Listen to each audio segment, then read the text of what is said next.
오늘 아침 가장 뜨거운 인터뷰. 여러분께서는 지금 김현정의 뉴스쇼를 듣고 계십니다. 추석 특집 김현정의 뉴스쇼. 오늘은 두 분의 문화 전문가와 함께합니다. 문화평론가 김원식 씨 그리고 음악평론가 김영대 씨 어서 오십시오. 네, 안녕하십니까. 풍성한 추석 보내고 계신가요? 뭐 평범합니다 저는. 오늘은 이제 K 컨텐츠, 특히 문화 컨텐츠에 대한 이야기를 하려고 그러는데 일단 K 문화 컨텐츠, 우리나라의 대중문화 컨텐츠가 세계적으로 어느 때보다 대단하다. 맞습니까? 김원식 선생님? 대단하다. 뭐 모르겠습니다. 어떤 기준으로 봐야 될지는 잘 모르겠는데 어쨌든 뭐 저는 K 콘텐츠라는 말을 하기 전에 네. 그냥 개별 사안마다 주목을 받았지 않았나 이렇게 생각이 들고요. 그래서 뭐 어쩔 수가 없다라는 영화를 가지고 에. 박찬욱 감독이 얼마 전에 베네치 영화에서 화제를 불러 모았잖아요. 네.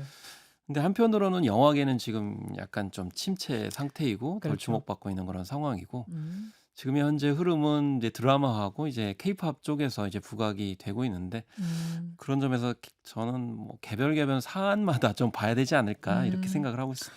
저는 뭐 외국에 나갈 일이 별로 없어서 못 느끼는데 김영대 선생님. 네, 근데 외국 나가면 뭔가 좀 이렇게 예전과 달라진 게 있긴 있어요. 저는 좀 많이 달라진 거를 느끼는데 어. 그게 뭐냐면 이제 이거를 뭐 수치화해서 어느 부분이 얼만큼 성장했다, 어느 부분이 얼만큼 뭐 예를 들면 뭐 좀 감소했다 음. 이렇게 보는 거 이상으로 음. 사실은 지금 저는 K 컨텐츠가 많은 주목을 받고 있다고 확실히 느끼는 거 하나는 네. 같은 얘기인데도 네. 한국 사람들이 만들면 궁금해한다는 거죠. 궁금해한다. 네, 이 상징성은 굉장히 중요한 것 음, 같아요. 그러니까 뭐 똑같은 가족 얘기도 한국 가족 얘기가 궁금해지는 시대. 하. 똑같은 뭐 빈부의 격차 얘기를 다루더라도 네. 기생충에 담긴 얘기가 주목받거나 똑같은 이민자 얘기지만 미나리 얘기가 주목받거나. 그러니까 이게 저는 하나의 어떤 일관된 흐름이라고 보이거든요. 근데 그거는 시대마다 보면 그런 위치, 그런 위상을 갖는 나라들이 있어요. 있어요. 예. 예, 궁금한 한때는 나라. 뭐 일본 풍이 유행한다든지 그치, 예. 중국 풍이 유행한다든지 홍콩. 그렇죠. 근데 지금은 그 이유는 여러 가지가 있겠습니다만 어쨌든 한국의 그런 지금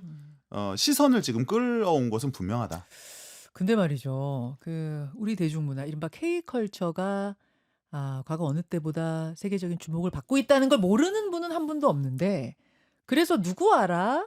누가 떠올라 하면은 많은 분들이 BTS, 뭐 블랙핑크 내지는 저 뭐 봉준호 감독 이러면 끝이에요. 더 이상은 없더라고요. 그래서 오늘 두 분과 함께 지금 우리가 주목해야 할 대중문화계의 탑5 숨은 인물들은 누구인가 이걸 좀 정리해보는 시간 가져보려고 합니다. 두 분께 각각 세 분씩을 좀 추천해 주세요. 세 분씩을 꼽아오세요라고 부탁을 드려서 저는 그 세 명씩 골라오신 인물들을 다 알고 있는데 근데 한 번에 발표하면 재미가 좀 덜하니까요. 긴장감 유지 차원에서 한 명씩 공개하는 걸로. 괜찮으세요, 선생님? 아, 그럼. 괜찮으세요? 네네. 짜자잔. 제가 그 대단한 게 나와야 되는데. 골라오신 분들 명단을 이 손에 들고 있는데 신기하게도 상의를 서로 하신 게 아니잖아요. 그렇죠. 근데 똑같이 일치하는 딱 한 명이 있었습니다. 오. 두 분이 골라오신 인물들 중에 정확히 일치하는 단 한 명이 있습니다. 자, 힌트 나갑니다.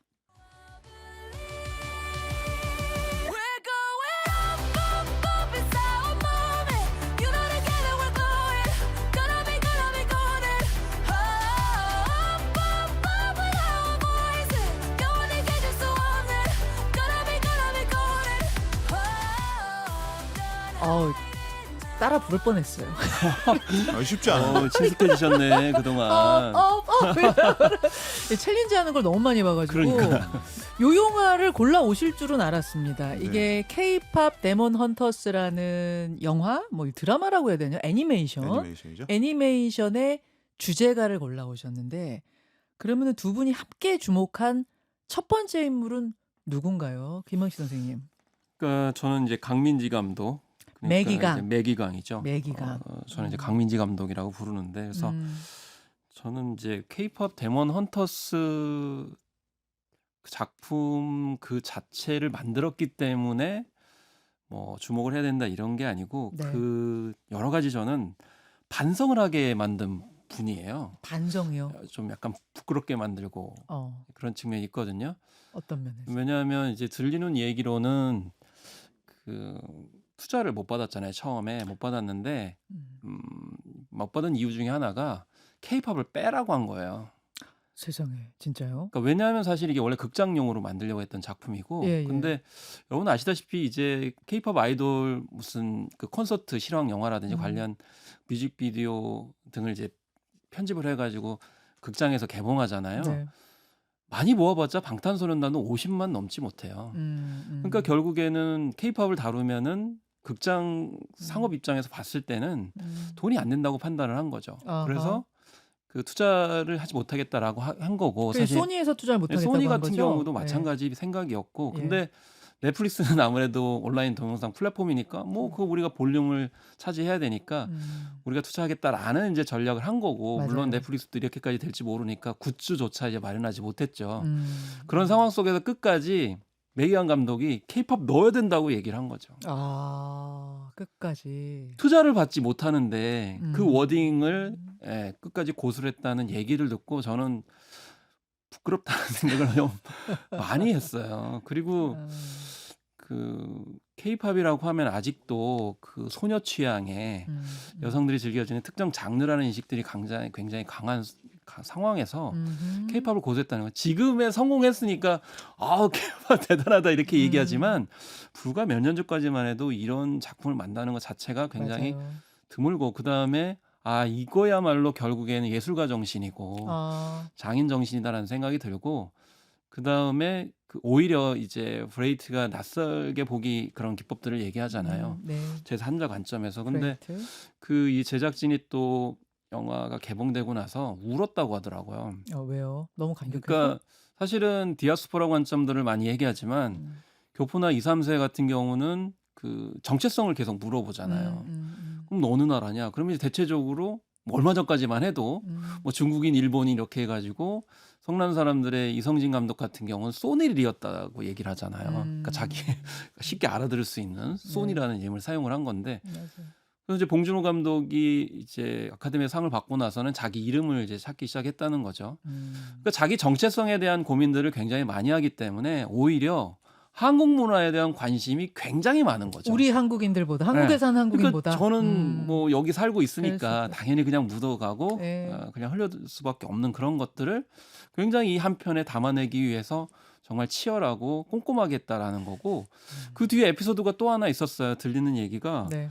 서울을 그리는 데 있어서 특별하게 또 강민지 감독이 주문한 게 있었다고 해요. 어떤 거요? 처음에 이제 그 영상 연출이 왔는데 고층 빌딩을 강조했다고 하더라고요. 첫 초안에서. 네. 근데 그 예전에 어벤져스 관련해 가지고 네. 말씀 나눈 적 있잖아요. 근데 어벤져스 촬영할 때 대체적으로 어디서 촬영했냐면 상암동에서 촬영했어요. 그 이유는 거기에 이제 유리 건물로 해가지고 최첨단 그 건물들이 많다 보니까 많죠. 우리는 어떤 입장이냐면 우리 발전된 모습을 보여주고 싶은 거예요. 그렇지. 우리 입장 스스로도. 그렇지. 그런데 강민지 감독 얘기는 그거예요. 그렇게 고층 빌딩만 그리면 뉴욕하고 구분이 안 돼. 그리고 평지로 그리면 또 안 돼라고 얘기하는 거죠. 평지로 하게 되면 도쿄와 구분이 안 돼라는 거죠. 그러면 한국의 서울은 어떤 느낌이냐면 산도 있고 고층 빌딩도 있고 낮은 집도 있고 그렇죠. 성곽길도 종합적으로 보여줘야 된다는 거예요. 저는 왜 그 생각을 못했을까요?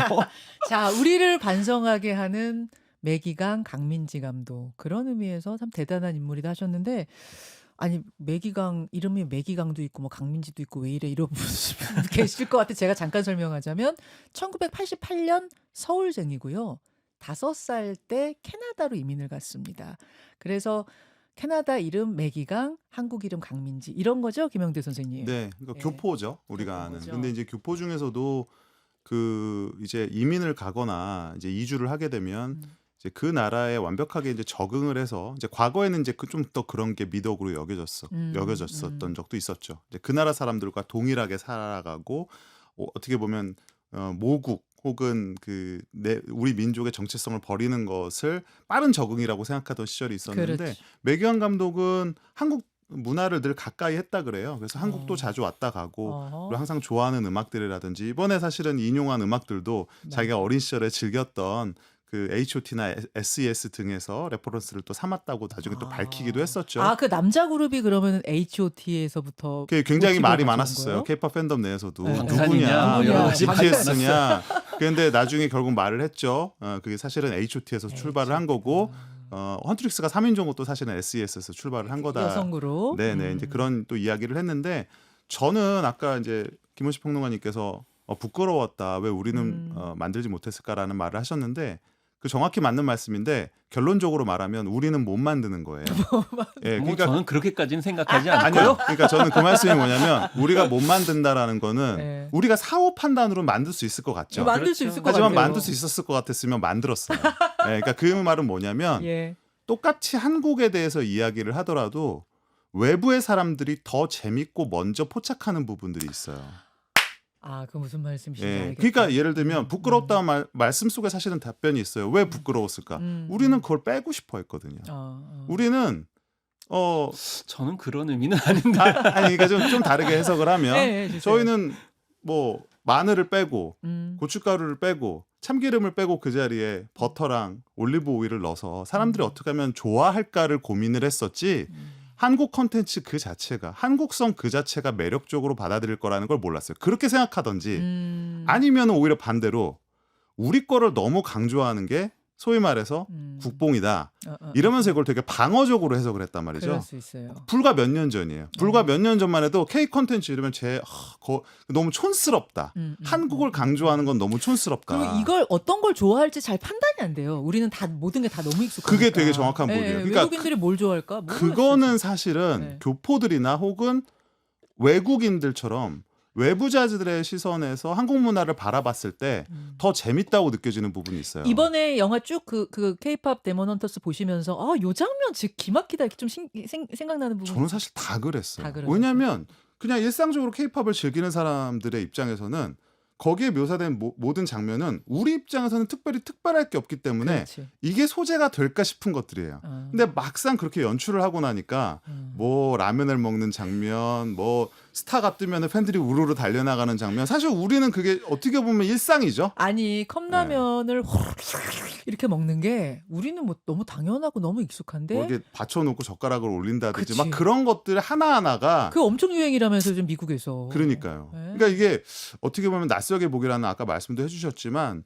이게 우리나라 문화를 우리가 바라봤을 때 재밌는 부분, 알아차릴 수 있는 부분들이 물론 있는데 앞으로 그런 것들도 얘기해야 되겠죠. 근데 K-pop 데몬 헌터스는 그러지 않은, 그러니까 그거를 낯설게 여전히 바라볼 수 있는, 자연스럽게 낯설게 바라볼 수 있는 사람들이 만들 수 있는 작품이고 그런 점에서 흥미로웠다 이렇게 생각이 들어요. 아하. 이게 이제 결국 말씀을 듣다 보면 결국 우리는 한국인인 거예요. 그러니까 제가 왜 이런 말씀드리면 네, 이제 네. 한 언론에서 네. 강민지 감독이 코리아니즘을 활용했다 이런 발언을 했다고 이제 언론 보도를 했어요. 근데 제가 이제 글을 쓰기 위해서 그 출처를 알아보려고 했는데 그 강민지 감독은 코리아니즘을 얘기한 적이 없어요. 그러니까 무슨 말씀이냐면 네. 그 한국을 강조했기 때문에 이 작품이 떴다. 이렇게 보는 것도 굉장히 좀 우려스럽습니다. 일단 그 강민지 감독이 처음에 이 작품을 기획하게 된 계기는 네. 오컬트물을 이제 기획을 한 거고. 오컬트물을요? 네, 그래서 테마에 관련된 장르를 일단 선택을 예, 한 예, 겁니다. 예, 근데 예.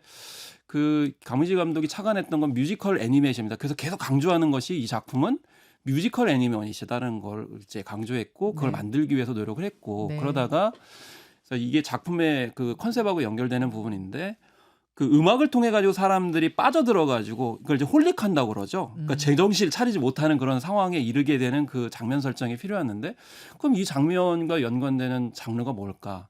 그럼 이제 K-팝을 연상을 했고 그 K-팝을 접목을 시킨 거죠. 그러니까 처음에 일단 기본적으로 이 작품은 그 일반적인 어떤 전 세계 청년들이 관심을 가질 수 있을 만한 장르예요. 그러니까 오컬트물이다가 이제 뮤지컬 애니메이션인 거죠. 네. 그런데 그 가운데에 있어서 굉장히 그 한국을 강조했다기보다는 K-팝은 어디서 이루어지는 음악 장르냐? 한국이잖아요. 그렇죠. 예. 그러면 그 한국의 무대 공간 그리고 여러 가지 일상 라이프 스타일을 정말 그대로 고증을 한 거예요. 근데 부끄럽다고 말씀드린 부분은 우리가 한국적인 요소를 체감하지 못했기 때문이라는 것을 벗어나 가지고 그동안에 K-팝을 다룬 작품들이 몇몇 있었어요. 그럼 대체적으로 어떻게 했냐면 아까 이제 김영대 평론가도 말씀하셨지만 버리려고 했다라는 거잖아요. 아직도 우리 내부에서는 케이팝 인정 안 해요. 우리 내부에서요? 내부에서 케이팝을 아직도 뭐 우리 음악이 아니라는 생각도 하시고 그다음에 음악적으로도 현실적인 얘기입니다. 그래서 불과 뭐 몇몇 아이돌 정도만 인정하는 그런 수준, 그러니까 장르 자체는 아직도 수용되지 않은 그런 측면이 있기 때문에 그런 점에서 케이팝을 활용한 콘텐츠가 나왔을 때 그 면밀하게 그 부분을 사실 강민진 감독처럼 좀 애정, 그러니까 최애하고 관심 있고 이렇게 했을 때 그 작품의 디테일이 나오는 거잖아요. 저는 나름대로 케이팝을 위해서 여러 가지 항변을 했음에도 불구하고 네. 그런 작품을 결국에는 이제 교포들이 그리고 해외에서 작품을 만들 수밖에 없었던 그런 상황이 됐잖아요. 근데 네. 너무 애써 한국을 강조할 필요도 없는 거고 기본적으로 작품이 굉장히 훌륭하고 감동이 있었기 때문에 그 안에 있는 모든 것들이 다 지금 흡수되는 그런 상황이기 그런 때문에 것 같아요. 그런 우선순위가 저는 바뀌면 좀 안 네. 되겠다 이런 차원에서 말씀을 드리는 거죠. 두 분이 똑같이 매기강 강민지 감독을 꼽아오셨지만 또 보는 시각은 살짝 다를 수도 있어요. 다를 수 있어요. 그렇지만 그럼에도 불구하고 매기강은 우리의 지금 K 컨텐츠를 이끌어가는 리더다라는 것에 대해서는 두 분 똑같이 공감하고 계시는 김영대 평론가님. 네. 그 캐데헌, 그러니까 K-팝 데몬 헌터스, 저는 자꾸 캐데몬 그렇게 불러요. 어우, 그렇게 부르는 지세대네요. 사람들도 있어요. 상관없죠. 지세대야, 지세대. 캐데헌. 캐데헌의 특이한 점은 뭐냐면 기생충 같은 경우는 우리나라에서 그러니까 많은 K 컨텐츠들이 우리나라에서 먼저 유행을 하고 네.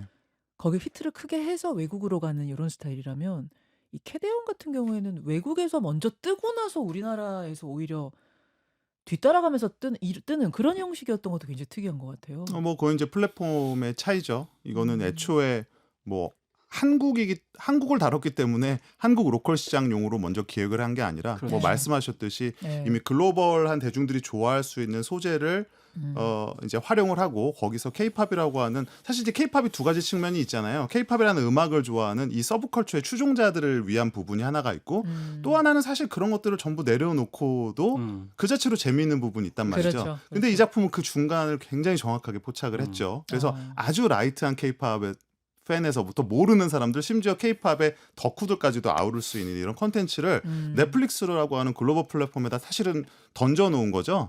사실은 그랬기 때문에 이거는 뭐 한국의 어떤 인정을 굳이 받거나 여기서부터 명성을 확보해서 세계로 나갈 필요가 전혀 없는. 근데 그것은 사실 요즘 이 뉴미디어 혁명 이후에 케이팝 뭐 폭넓게는 K 컨텐츠가 갖고 있는 어떤 비슷한 처지와 전략이라고도 볼 수 있죠. 그러니까 K 컨텐츠에 대한 취향 자체가 한국인들이 먼저 어떤 취향을 보여주고 그거를 외국인들이 배워가는 부분도 없지는 않지만 사실은 지금 K-팝 그룹들에 대한 뭐 그런 어떤 뭐 소비나 취향도 보면은 각각의 나라에서 각각의 문화권에서 우리가 좀 더 선호하는 문화들 같은 것들이 거의 동시간대로 일어나고 있어요. 사실 그래서 뭐 어디를 이제 거쳐서 가야 된다는 것이 뭐 특정한 그룹들이 전략적으로 활용할 수 있죠. 나는 일본을 먼저 네, 가겠다. 네. 나는 뭐 어디 남미 시장을 먼저 가겠다. 근데 K 콘텐츠 자체는 이제 그런 시절은 넘어선 게 아닌가 싶어요. 그래서 이제 사실은 그런 부분에 있어서 이제 그 K 컨텐츠 쪽에서 네. 약간 인지를 못한 거예요. 뭐냐면 뭐 김영대 평론가님께서 경영학을 전공하셨지만 경영학에서는 지금 가장 이슈가 뭐냐면 팬덤 경제학이거든요. 그러니까 아하. 일반 경영, 기업 홍보 마케팅에서도 네. 팬을 만들어내느냐 못 만들어내냐가 굉장히 중요한 거고 그다음에 언급하신 라이트 팬덤이냐 이제 코어 팬덤이냐 그러니까 찐 팬이냐 아니냐라는 관점이잖아요. 근데 네. 중심은 사실은 방시혁 의장은 라이트 팬덤으로 확장을 해야 된다고 했지만 사실은 중심은 코어 팬덤이거든요. 그런데 이 찐팬. 코어 팬덤이라는 건 결국에는 한국에만 있는 게 아니기 때문에 그렇지. 전 세계에 뭐 공식적으로 동호회 활동만 하는 사람은 2억 명이에요. 그건 공식적인 숫자예요. 대면 활동을 포함하는 사람만 2억 명이거든요. 그럼 그 외에 와. 다양한 어떤 각국에 있는 팬덤을 생각을 해보시면 우리 제2 뭐 그냥 국가적인 관점에서 봤을 때는 네. 국민들이에요, 사실은. 네. 전 세계에 있으면서. 그래서 말씀하셨듯이 K 콘텐츠는 지금 제가 봤을 땐 캐즘을 약간 극복하는 과정인 거예요. 그러니까 약간 대중적인 어떤 단계로 가기 위한 그 중간 과도기에 있는 거죠. 그런 단계이기 때문에 이때는 K 콘텐츠를 소비하기 시작하니까 예. K 콘텐츠 브랜드가 있으면 예. 팬덤이 전 세계적으로 이제 몰려드는 거죠. 그렇기 때문에 이제는 예전에 영화처럼 국내에서 히트치면 국외 진출하고 이런 관점이 아니고 그런 관점으로 보면 이게 이제 빅뱅 그다음에 이제 강남스타일 네, 싸이. 방탄 이런 식으로 블랙핑크 이렇게 흐름이 이어온 것의 연장선상에 이제 있는 거고 이게 글로벌 OTT를 통해 가지고 촉발이 된다고 생각합니다. 이게 정치는 사람들이 많이 익숙하잖아요. 네. 정치에서도 보면 그 코어 팬덤이 많은 정치인들이 먼저 팬덤을 확보하고 그렇죠. 대중적으로 그 중간층을 넓혀가는 거잖아요. 중도를 향해 가죠. 중도를 향해 가는 그렇죠. 거잖아요. 정확히 비슷해요. 그러니까 뭐냐면 네. K-팝 데몬 헌터스가 성공할 수 있었던 사실은 밑바탕에는 그 제작하는 동안 K-팝의 판도가 엄청 변했거든요. 맞아요. 얼마 제작했는데 얼마 동안? 그러니까 제가 처음 인지했던 게 5년 전인데 2019년에 인지됐고 그때만 해도 몇 년 매기강 됐다 감독은 그랬어요. 7년 걸렸다고 얘기했어요. 진짜요? 근데 그때 뭐가 바뀌었냐면 이것도 굉장히 재밌는데 처음에는 예. 그 소니나 넷플릭스에서도 K-팝의 이런 비중 자체를 크게 생각을 안 했다는 안 거죠. 했죠. 코로나19 전이니까. 네. 그리고 영상도 짧은 걸로 생각했었고 1시간짜리를. 그런데 점점 장편화가 됐고 여기에 들어가는 K-팝에 대한 비중도 높아지고 네. 심지어는 이 고증만 해도 몇 년을 쏟아부었다는 그렇죠. 겁니다. 세상에. 그러니까 그거는 뭘 말하냐면 그게 코어 팬덤이 말씀하셨 대로 만약에 지금 몇 억의 숫자가 존재하지 않는다면 그럴 필요가 없거든요. 근데 코어 팬덤이 존재한다는 건 뭐냐면 결국은 그들에게도 인정을 받아야 돼요. 그렇죠. 그 밑바탕에. 그래서 사실은 고증이 중요했던 거고 K-팝 팬들이 봤을 때도 이 작품은 훌륭한 인정. 작품이다라고 인정이 돼야만 사실은 지금과 같은 글로벌 히트작이 나올 수가 있는 거예요. K-팝 코어 팬덤이 보기 저 고증 틀렸네. 허술해. 이러면 일단 거기서부터 탈락이에요. 탈락 무시. 탈락이에요. 근데 그게 인위적으로 뭐 전략을 세운 게 아니고 네. 강민지 감독, 매기강 감독 자체가 네. 팬이기 때문에 자기가. 팬심 입장에서 봤을 때는 그러네. 용인이 안 되는 거죠. 왜냐하면 맞아. 그렇잖아요. 그게 제작자하고 분리되면 안 되는 거거든요. 사실 우리가 K-팝이 이렇게까지 세계적으로 뻗은 이유는 K-팝 기획사 수장들이 다 K-팝 출신들이에요. 그러네요. 네. 그렇기 YG, 때문에 지금 JYP. 이런 분야가 사실은 거의 없어요. 그렇기 때문에 이 매기강 감독 같은 경우에도 자기가 팬이기 때문에 도저히 자기 스스로 용인이 안 돼. 그런 상황에 또 한국을 말씀하셨듯이 어렸을 때부터 굉장히 왔다 갔다 했기 때문에 네. 자기가 모든 걸 다 컨트롤할 수는 없지만 네. 그래도 최종적으로 디렉팅을 하는 입장에서 봤을 때는 제작을 해오면 이건 아닌 거 이런 식으로 계속 하다 보니까 완성도가 높아진 거거든요. 마인드가 그래서 중요해요. 마인드가. 그러니까요. 네. 지금 계속 우리가 사실은 애니메이션 영화인데 얘기하다 보니까 K-팝 얘기를 하고 있잖아요. 그 정도로 이 캐대헌 K-팝 데몬 헌터스에서 음악은 노래는 너무나 중요한 역할을 하고 있어요. 조금 전에 들려드린 그 골든이라는 곡은 애플 뮤직 1위, 빌보드 핫백 차트 1위, 스포티파이에서 7억 회 누적 재생. 와, 엄청난 기록을 세웠는데 이 노래가 또 이렇게 인기 있는 건 뭘까? 저는 이 노래도 그렇고 그 애니메이션 속의 남성 그룹이 부른 소다팝이요? 소다팝도 그렇고 약간 중간중간에 전체적으로는 영어로 부릅니다만 중간중간에 한글이 들어가잖아요. 근데 그거를 외국 친구들이 아주 찰떡같이 한글로 부르는 것도 너무 신기하더라고요. 그 남성 그룹 같은 경우에는 뭐 성에 차지 않아 이거 있는데 오, 원래는 그걸 성에 차지 않아를 또 성에 자치 않아? 잘못 불렀는데 역시 X세대라 잘하시는 것 같아요. 네. 뭐 이런 것까지 잡아내면서 더 인기를 끌고 그런 것도 매력적이지 않아? 영어 네. 사이에 또 한글을 넣고. 그런 것도 하나 이제 포인트죠. 또 네. 어떻게 보면 정체성을 드러내는 부분이기도 하고 네. 또 지금에서야 할 수 있는 어떻게 음. 보면 정말 몇 년 전만 해도 음. 그 중간에 한글 가사를 살릴 생각을 못 했을 수도 있어요. 한 가사도 어려워. 무슨 네. 사랑해 이 정도가 아니야. 성에 차지 않아 막 이런 어려운 네, 그래서 처음에 그 공개됐을 때는 그 부분을 사람들이 따라할 때 자체 묵음 처리가 됐었어요. 너무 어려워. 그 부분만 모르니까. 그래서 네. 좀 굉장히 재밌는 현상이기도 했는데 뭐 일단은 음악 자체를 잘 만들었어요. 근데 뭐 음악이 여태까지 나온 뭐 K-팝의 완성도로 능가하는 뭐 최고의 곡이 나왔다 이런 건 사실은 과장이지만 애니메이션 주제가로서 사람들이 좋아할 수 있는 이게 애니메이션 주제가들은 디즈니, 픽사들 봐도 네. 이제 그 어떤 코드들이 있는데 기본적으로 굉장히 이제 기억에 많이 남을 수 있는 좀 확실하고 대중적인 훅이 있어야 된다라는 거랑 이제 싱얼롱으로 하나의 지금 바이럴을 만들어내기 위해서는 네. 사실 거기에 뭐 여러 아마추어 가수들이나 내가 좀 노래 좀 했는데 하는 사람들이나 예, 예. 아니면 내가 뭔가 노래를 부르고 싶은 그 욕망을 자극하는 네. 그 약간 좀 챌린지스러운 부분들이 있거든요. 그거 되세요? We going 한 번도 해본 적 없어요. 네. 그냥 아예 저는 할 생각을 하지 않았었어요. 그러니까요. 근데 그걸 듣는 순간 알죠. 그러니까 저는 이 포인트가 뭐냐면 저는 그 노래를 처음 듣는데 예. 아 제가 그 처음 아마 그 말을 했던 것 같아요. 이거는 레디꼬구나. 새 Let it 시대의 go, 레디꼬구나. let 그 레디꼬 it 한창 go. 때 제가 그때 그치. 미국에 있었는데 동네 친구들이 저만 만나면 저를 자꾸 막 저한테 마법을 뿌리고 막 그랬어요. 레디꼬 막 저를 막 이렇게 옆으로 막 치워버리려고 하고 그래서 이게 뭔가 그랬더니 예. 그런 부분들은 사람들로 하여금 도전을 자극하는 부분들이 있거든요. 맞아, 그러니까 맞아. 아니나 다를까 맞아. 이 그 아까 말씀하신 그 부분 업. 네, 그 부분을 따라하기 위해서 사실은 이 노래가 존재한다고 해도 과언이 아닐 정도로 예. 그 히트의 정말 인기 중 하나는 같이 부르고 싶은 저 솔직하게 말씀드리면 저는 애니메이션을 썩 좋아하지 않아서 netflix에 자꾸 막 1위, 2위 뜨는데도 안 봤어요. 근데 유튜브 쇼츠에 자꾸만 이거 재밌네. 한번 볼까? 지금 원곡자가 이렇게 부담스러워서 못 부른다는 거잖아요. 원곡자가 네. 원 가수가 결국 부른다고는 합니다. 그래요. 네, 큰 무대에서 지금 근데 부르기로 이제 예정이 돼 있다고 말씀하셨듯이 하는데 실제로 그 강 감독이 일부러 노렸다고 해요. 그래요. 그러니까 고음을 일부러 어렵게, 그러니까 따라 부르기 힘들게 이제 일단 만들어 달라 이렇게 요청을 했고, 그다음에 네. 이제 가사 부분도 네. 그 너무 쉬운 가사로 하지 않는 거죠. 사실 예전에 할리우드 전략 같은 경우는 되게 대사나 노래들을 쉽게 했었어요. 근데 이게 지금은 통하지가 않아요. 왜냐하면 말씀하셨듯이 챌린지로 가기 때문에 예. 그럼 챌린지라는 게 결국 도전 의욕을 불러일으켜야 되고 쉬우면 안 되죠. 쉬우면 안 되고 성취감을 줘야 되기 때문에 음. 약간씩 그 어려운 포인트들을 줘야 되거든요. 그것까지 다 포함을 했다는 건데 근데 사실은 이게 코로나19가 어떻게 보면 우리 케이팝한테는 수혜를 준 게 뭐냐면 코로나19 때 엄청나게 케이팝 팬덤이 늘어났습니다. 그러니까 아까 기획하는 과정에 있어서 아마 그 넷플릭스나 예. 소니가 미처 그 케이팝이 얼마나 확장된지를 예측 못했다고. 못했다 이렇게 말씀하신 게 그 예. 부분이거든요. 그러니까 예. 강제적인 격리 상태가 되니까 뭔가 듣고 봐야 되잖아요. 미디어를 접할 기회가 많아졌구나. 그래서 방탄소년단도 사실 온라인 콘서트나 이런 것들이 그때 호응이 됐고 사실은 강민지 감독도 그때 방탄소년단을 접신했다고 하더라고요. 네.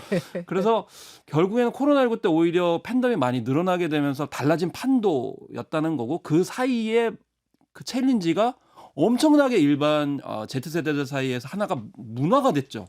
왜냐하면 격리된 상황에서 뭔가 해야 되잖아요. 뭔가 도전하고 예. 그런 것들 변화된 어떤 흐름들을 정확하게 이 반영을 해냈다라는 점에서 의미가 있는 거고 노래 한 곡에도 그런 그러네요. 포인트들이 있는 거죠.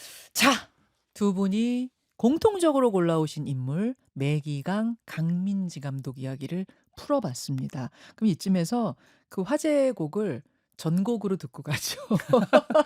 K-팝 데몬 헌터스의 주제가 헌트릭스가 불렀어요. 골든. 여러분 따라해 보세요. I was a ghost, I was alone.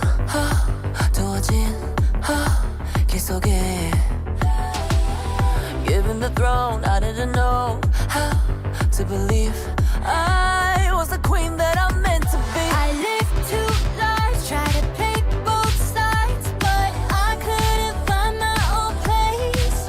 Caught a pet child, 'cause I got too wild, but now that's how I'm getting paid. 그다지 on stage, I'm done hiding, now I'm shining like I'm born to be. We dreaming hard, we came so far, now I believe. We're going up, up, up, it's our moment. You know together we're going, gonna be golden. Up, up, up with our voices. Going to get you so on it. Gonna be golden. Oh, I'm done hiding, now I'm shining like I'm born to be. Oh, our time, no fears, no lies, that's who we're born to be. Waited so long to break these walls down, to wake up and feel like me. Put these patterns all in the past now and finally live like the girl they all see.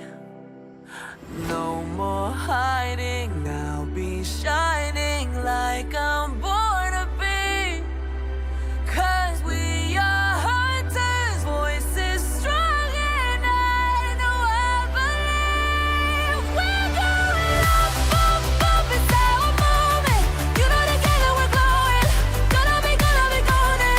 Up, up, up with our voices. Going to get you so often. Gonna be golden. I'm done hiding, now I'm shining like I'm born to be. Our time, no fears, no lies, that's who we're born to be. You know we're gonna be golden. We're gonna be glowing like every night on the You know that it's our time, no fears, no lies, that's who we're born to be.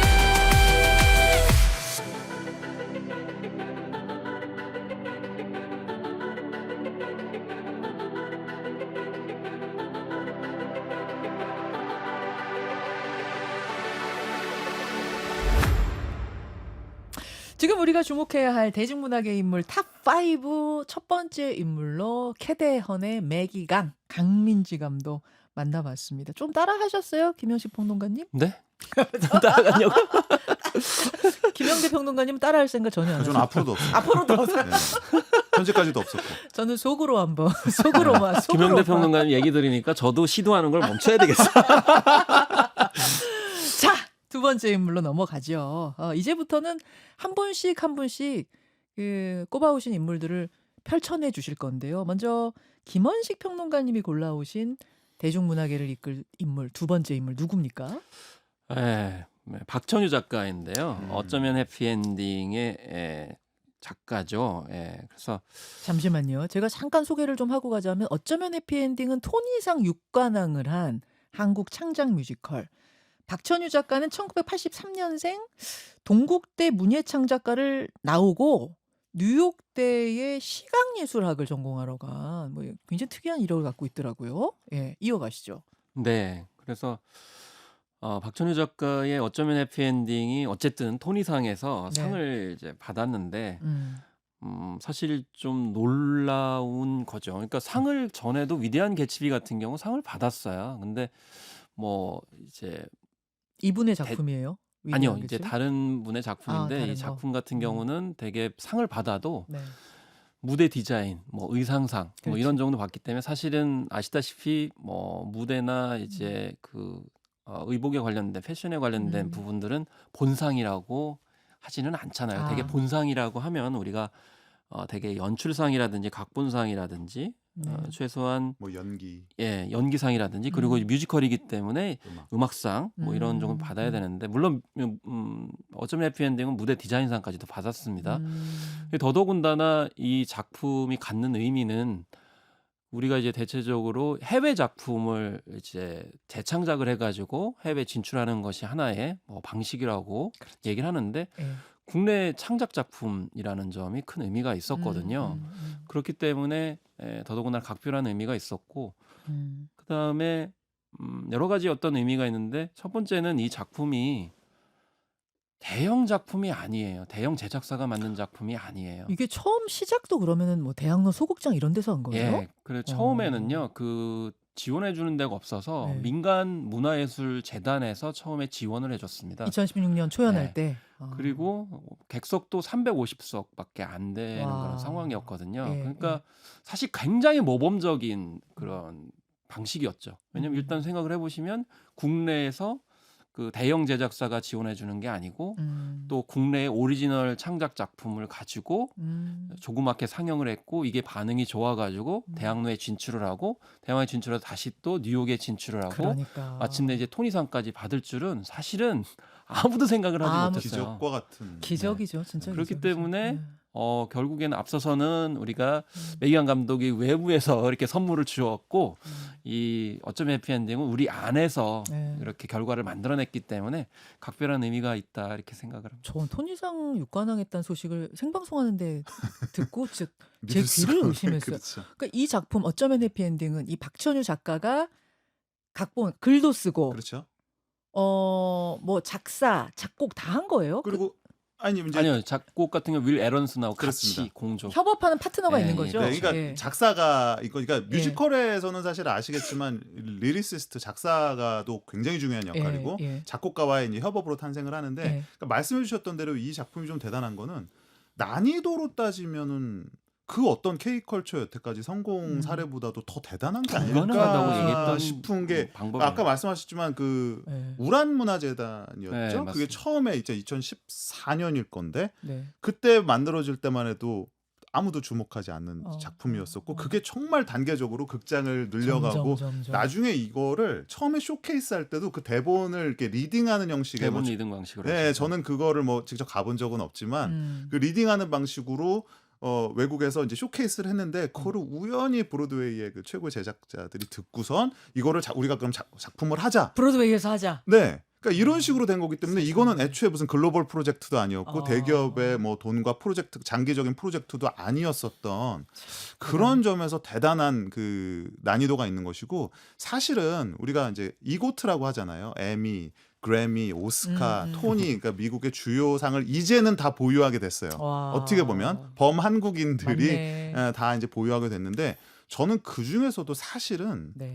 그 어떤 인종적, 문화적 장벽이 가장 높은 것 중 하나로 저는 뮤지컬을 꼽아요. 그럼요. 그럼 왜냐하면 이 특히 브로드웨이의 메인스트림 뮤지컬은 흑인들이나 혹은 뭐 유색인종, 라틴계도 뭐 린마누엘 미란다 같은 사람들을 언급한 지도 몇 년이 안 됐어요, 사실은. 맞아. 그 정도 보수적이에요? 그러니까 네. 그 백인들 중에서도 그 네. 전통적인 네, 유대인 작곡가들 우리가 아는 아. 대부분의 작곡가들이 다 그 유대인 작곡가들 팀페넬리부터 쭉 이어오는 전통을 가진 그 사람들이 독점하는 문화거든요 이게.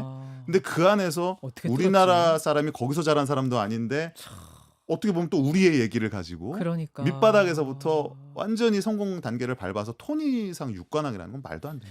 이게 이제 접근 방식이 사실은 우리가 뮤지컬이 2000년대 초반에 오페라 유령 때문에 이제 우리가 뮤지컬에 눈에 뜨게 맞아요. 됐고 맞아요. 명성황후를 통해 가지고 뭐 해외에 진출한 그런 사례들이 있었지만 다시 이제 성과는 있지만 한계는 이제 분명한 측면들이 있었거든요. 그런데 그 전에 뮤지컬 해외 진출 방식은 이런 거예요. 그러니까 문화 할인율을 줘야 된다. 그러니까 문화 할인율이라는 거는 우리 문화가 이제 저쪽에 가서 어떤 가치 부여를 낮게 받을 때 문화 할인율이 이제 적용이 된다 이렇게. 그러니까 디스카운팅. 그러니까 네. 가치를 이제 적게 평가받는 거죠. 그걸 높이려면은 그들한테 익숙한 네. 그런 방식으로 접근해야 된다. 그 대표적인 것이 뭐냐면 리메이크죠. 예를 들면 대표적으로 위대한 기치별 같은 경우는 미국의 작품을 가지고 네. 그거를 이제 우리 방식으로 작품을 올리게 되면 저들 입장에서 봤을 때는 굉장히 익숙하니까 받아들이기 쉽지 않겠냐 이렇게 생각하지만 그거는 맞기도 하면서 약간 틀릴 수도 있는 게 뭐냐면 예를 들면 우리나라 작품 중에 춘향가나 네. 뭐 어떤 이수리가 심순애 이런 작품을 내놨을 때 그 작품을 외국인들이 각색을 해가지고 우리나라에 와가지고 공연한다고 생각해 보세요. 한계가 있죠. 위대한 개츠비도 마찬가지일 아무리 거란 말이에요. 그치. 근데 상은 줄 수 있죠. 왜냐하면 의상이나 무대 디자인은 고증을 해가지고 꼼꼼하게 할 수 있을 테니까. 네. 그러니까 결국에는 그런 어떤 접근 방법에 대해서 어쩌면 해피엔딩이 정면으로 깨버린 거죠, 사실은. 실제로 위대한 개츠비는 지금 흥행 성공하고 있어요. 그런데 본질적으로 지금 아까 말씀하신 맥락하고 약간 비슷하게 이제 이어지는 건데 지금 브로드웨이도 네. 고민을 하는 거예요. 어떤 고민? 왜냐하면 우려 먹을 대로 엄청 우려 먹었어요. 비슷한 작품이 또만 네, 리메이크, 계속 또 리메이크, 우려 또 먹거든요. 리메이크. 근데 위대한 개츠비를 다시 또 들고 나오는 거예요. 그래서 오히려 지금 글로벌 SNS 시대에는 새로운 어떤 오리지널 창작에 대한 갈급함이 있다. 그리고 사실 OTT 같은 경우에도 넷플릭스는 결국 오리지널 시리즈로 방향선을 했을 때 굉장히 그 우려의 시선들이 많았었거든요. 근데 결국 오리지널이 SNS 모바일 시대에는 통할 수밖에 없다는 걸 인지를 했고 저는 어쩌면 해피 엔딩을 선택한 이유가 네. 뮤지컬들 미국의 뮤지컬계도 영미계도 웨스트엔드도 그 소재에 대한 위기에 봉착했기 때문에 아. 저는 어쩌면 해피 엔딩을 주목한 게 아니냐라는 아하. 거고 다만 음악이 문제가 될 수 있기 때문에 윌 에런슨하고 똑같은 맥락이에요. 공조와 콜라보를 했기 때문에 그들한테 진입할 수 있었던 맥락이 있지 않을까 싶어요. 외국 작곡가와 네, 그러니까 함께한 14년간 같이 지금 작업을 하고 있거든요. 네. 잠깐 궁금한 것이 사실은 뮤지컬, 브로드웨이 뮤지컬하면 우리한테 떠오르는 그런 거 엄청나게 큰 무대에 막 우렁찬 음악과 굉장한 스케일. 근데 요 어쩌다 해피엔딩은 뭐가 맥힌 거예요? 어떻게 브로드웨이에서까지 우리 소극장뿐만 아니라 브로드웨이에서까지 입소문을 타요? 일단은 우리가 이제 대중적으로 엄청나게 상업적으로 돈을 많이 벌었느냐 그건 약간 다른 부분이기 때문에 네, 네. 예를 들면 토니상 같은 경우에도 사실 우리가 이제 국제 영화제 생각을 하시면 예. 국제 영화제에 입상을 받는다고 그래가지고 엄청나게 그 상업적으로 흥행을 하는 건 그 일치하는 아니라는 건 점은 아니죠. 이제 그렇죠. 말씀드릴 수가 있는 예. 거고요. 그다음에 소재 자체가 굉장히 좀 우리 입장에서는 앞서갔어요. 왜냐하면 지금 뭐 인공지능 열풍 때문에 뭐 지금 난리지 않습니까? 맞아요. 근데 아까 이제 말씀하셨듯이 2014년에 네. 처음에 할 때는 생성형 인공지능이라는 개념도 사실은 알려지지 않은 그런 상황이었고 그러니까 안드로이드 로봇의 사랑이라니 로봇의 사랑. 예, 그것도 AI 로봇의 예, 사랑. 폐기 처분돼서 변두리에서 저 운명을 걱정해야 되는 그런 상황 속에서 각자의 상처를 아우르면서 사랑에 빠지는 안드로이드의 사랑 이야기라는 점 약간 좀 진일보하고 앞서간 측면이 있는데 타이밍이 정확하게 좀 맞아떨어진 부분이 그러네요. 있다라는 저는 그런 생각이 들거든요. 근데 이게 진일보하고 앞섰다는 말씀에 동의하면서 네. 잘 생각해 보면은 네. 이러한 코드들이 미국 사람들이 결코 싫어하는 코드가 아닙니다. 사실은 SF가 굉장히 강하죠. 사실은 우리는 좀 좋아하는 약한데. 아, 그러니까 우리 예전에도 왜 그러네. 시간을 초월하는 얘기라든지 예, 뭐 예. 인공지능이나 로봇과 사랑에 빠지는 얘기라든지 뭐 그런 좀 사실은 미국 사람들은 물론 결국에는 해피엔딩을 좋아해요. 그래서 사실은 그래서 됐다는 말도 있어요. 어쩌면 아니, 그러니까 해피엔딩? 어쩌면이라도 해피엔딩. 그러니까 그게 우리나라 사람들과 미국 사람들의 그런 극작품을 보는 태도의 좀 취향의 차이인데 우리는 심각한 거를 더 심각한 페이소스를 끌어내는. 그거는요 전문가들만 그래요. 오징어 게임 3가 왜 그게 맞는데. 망가졌냐면 네. 이거 스포일러인가요? 왜 그렇게 그리는 거예요? 그러니까 저도 무슨 말씀인지 아는데 이게 그러니까 아까 왜 소재 고갈 얘기를 하셨는데 네. 이게 지금 영화와 뮤지컬에서 공통적으로 나타나고 있거든요. 그러니까요. 소재 고갈이. 근데 이 소재 고갈과 또 맞물려 있는 게 뭐냐면 지금 우리나라에서 막 아이돌들이 공연하고 왜 뮤덕이라 그러잖아요. 뮤덕들이 가갖고 맞아. 정말 어마어마합니다. 뮤지컬 덕후. 근데 그거를 미국에서 생각하시면 안 돼요. 미국은 굉장히 여전히 브로드웨이 뮤지컬은 고연령대가 보고요. 아. 클래식 공연은 말할 것도 없고요. 아. 그러니까 왜 그렇게 새로운 소재가 발굴되지 못했나? 아하. 사실은 그런 것 때문이죠.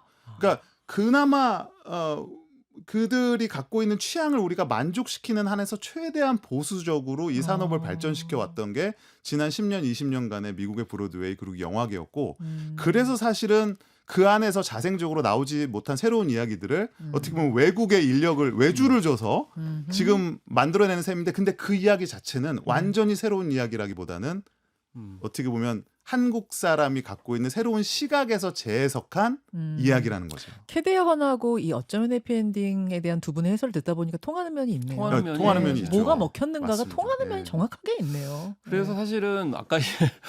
시니어층들이 많이 이제 관람을 했다 이게 브로드웨이. 맞는 얘기고 사실 그 즈음에 네. 직접 미국에서 영국에서 한국으로 공연을 많이 와요. 그러니까 그쪽에서 이미 포화가 됐기 때문에 그렇죠. 그 외국 오히려 사람들이 이제 아시아 시장이 싸가지고 와요. 열리니까 그게 이제 그런 맥락에서 아니 어떻게 저렇게 오리지널 팀이 한국의 연화를 얘기하지만 맞아. 캐치 막 거기는 이런 이제 거. 정체되고 있는 그런 상황이고 아. 그런 상황 속에서 어쩌면 해피엔딩이 진출을 하니까 여기서 이제 빛을 본 거고 그리고 문화적으로 봤을 때 우리는 SF물이 굉장히 약해요. 맞아요. 그러니까 이게 문화적으로 설명하면 미국은 이제 디아스포라 국가이기도 하고 언제든지 개척과 뭐 무언가 시도를 했고 그곳을 이제 우주 공간으로 보는 문화가 맞아요, 있잖아요. 실제로 맞아요. 뭐 1960년대 성공을 했고 지금도 그 연장선상에 있는데 우리는 정주 문화가 굉장히 강해요. 네, 네. 그러다 보니까 사이언스 픽션에 관련된 부분에 있어서도 약간 좀 이 어떤 문화적인 경험이 없다고 할까? 아, 그 그래서 흥행이 안 성공한 돼요, 항상. 작품이 네, 없어요. 없어요. 예를 들면 네. 스타워즈다. 스타워즈는 덕후들이나 마니아만 열광하지 한국에서 흥행이 안 되거든요. 그래서 에퀄라이저로 이제 이정재 씨를 캐스팅을 해가지고 아시아 진출을 해보려고 했는데 그것도 잘 안 됐어요. 그것도 안 돼. 이정재 씨가 나와도 안 돼. 근데 오히려 박찬일 작가가 거꾸로 SF물을 가지고 미국에 진출했다는 건 결국에는 킹 오브 킹스처럼 결국에는 우리가 약간 협소한다 하더라도 이게 글로벌 보편적 문화 코드로 충분히 호응할 수 있다라는 거를 착안하고 있는 예술가들이 전 한국에 많이 있다고 봐요. 그러니까 우리가 못 만드는 게 아니고 투자와 기획자들이 이런 부분들을 좀 헤아려 가지고 네. 적극적으로 지원해 주는 노력이 필요하지 않을까 싶어요. 자, 지금 우리가 주목해야 할 대중문학의 인물 탑5 매기강 감독, 박천유 작가. 두 사람의 이야기만으로도 지금 한 부가 꽉 찼는데 사실 이것도 부족하죠. 그러나 일부 내년에 또 하면 안 될까요? 설날에 아니면 크리스마스 마무리에 좋아요. 그때 크리스마스 합시다. 크리스마스 선물로 아니 오늘 아주 마무리 정리해야죠. 두 분 입이 터지셨어요. 그냥 오늘 아주 신나는 문학의 아니 한판입니다. 이런 기회가 없어요. 네, 진짜로. 진짜 없어요. 진짜. 김현정 그래서 씨니까 가능해. 1부 여기서 접고 2부도 우리 다 얘기해보자고. 2부 터서. 자, 잠깐 광고 듣고 올게요.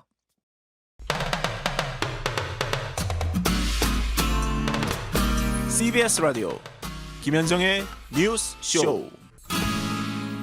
김현정의 뉴스쇼 추석 특집 문화편입니다. 지금 우리가 주목해야 할 대중문학의 인물 탑5 김헌식 문화평론가, 김영대 음악평론가와 함께하고 있습니다. 오늘 두 분이 아주 제가 입이 터지셨다고 아까 말씀을 드렸는데 오늘 저도 귀가 터지는 느낌이에요. 그게 신나요, 문화 이야기를.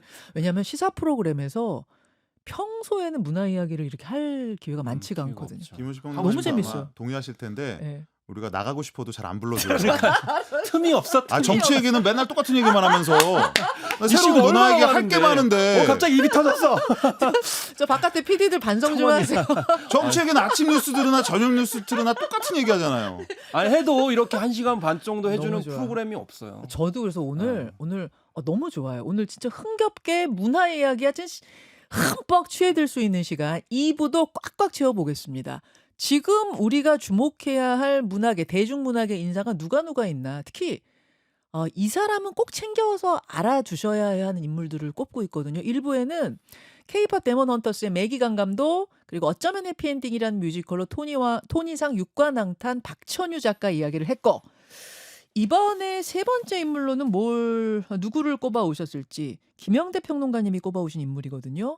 블랙핑크 그 중에서도 로제 씨인데요. 일단 이유가 굉장히 많은데 일단 네. 뭐 방금 들으셨지만 아파트의 인기가 뭐 지난해를 시작으로 해서 올해까지도 엄청났어요. 사실 그 열풍이 이어지고 있고 네. 얼마 전에는 제가 약간 눈을 의심했었는데 제가 어린 시절부터 보아온 그러니까 한국에는 김현정이 있다면 미국에는 하워드 스턴이 있다.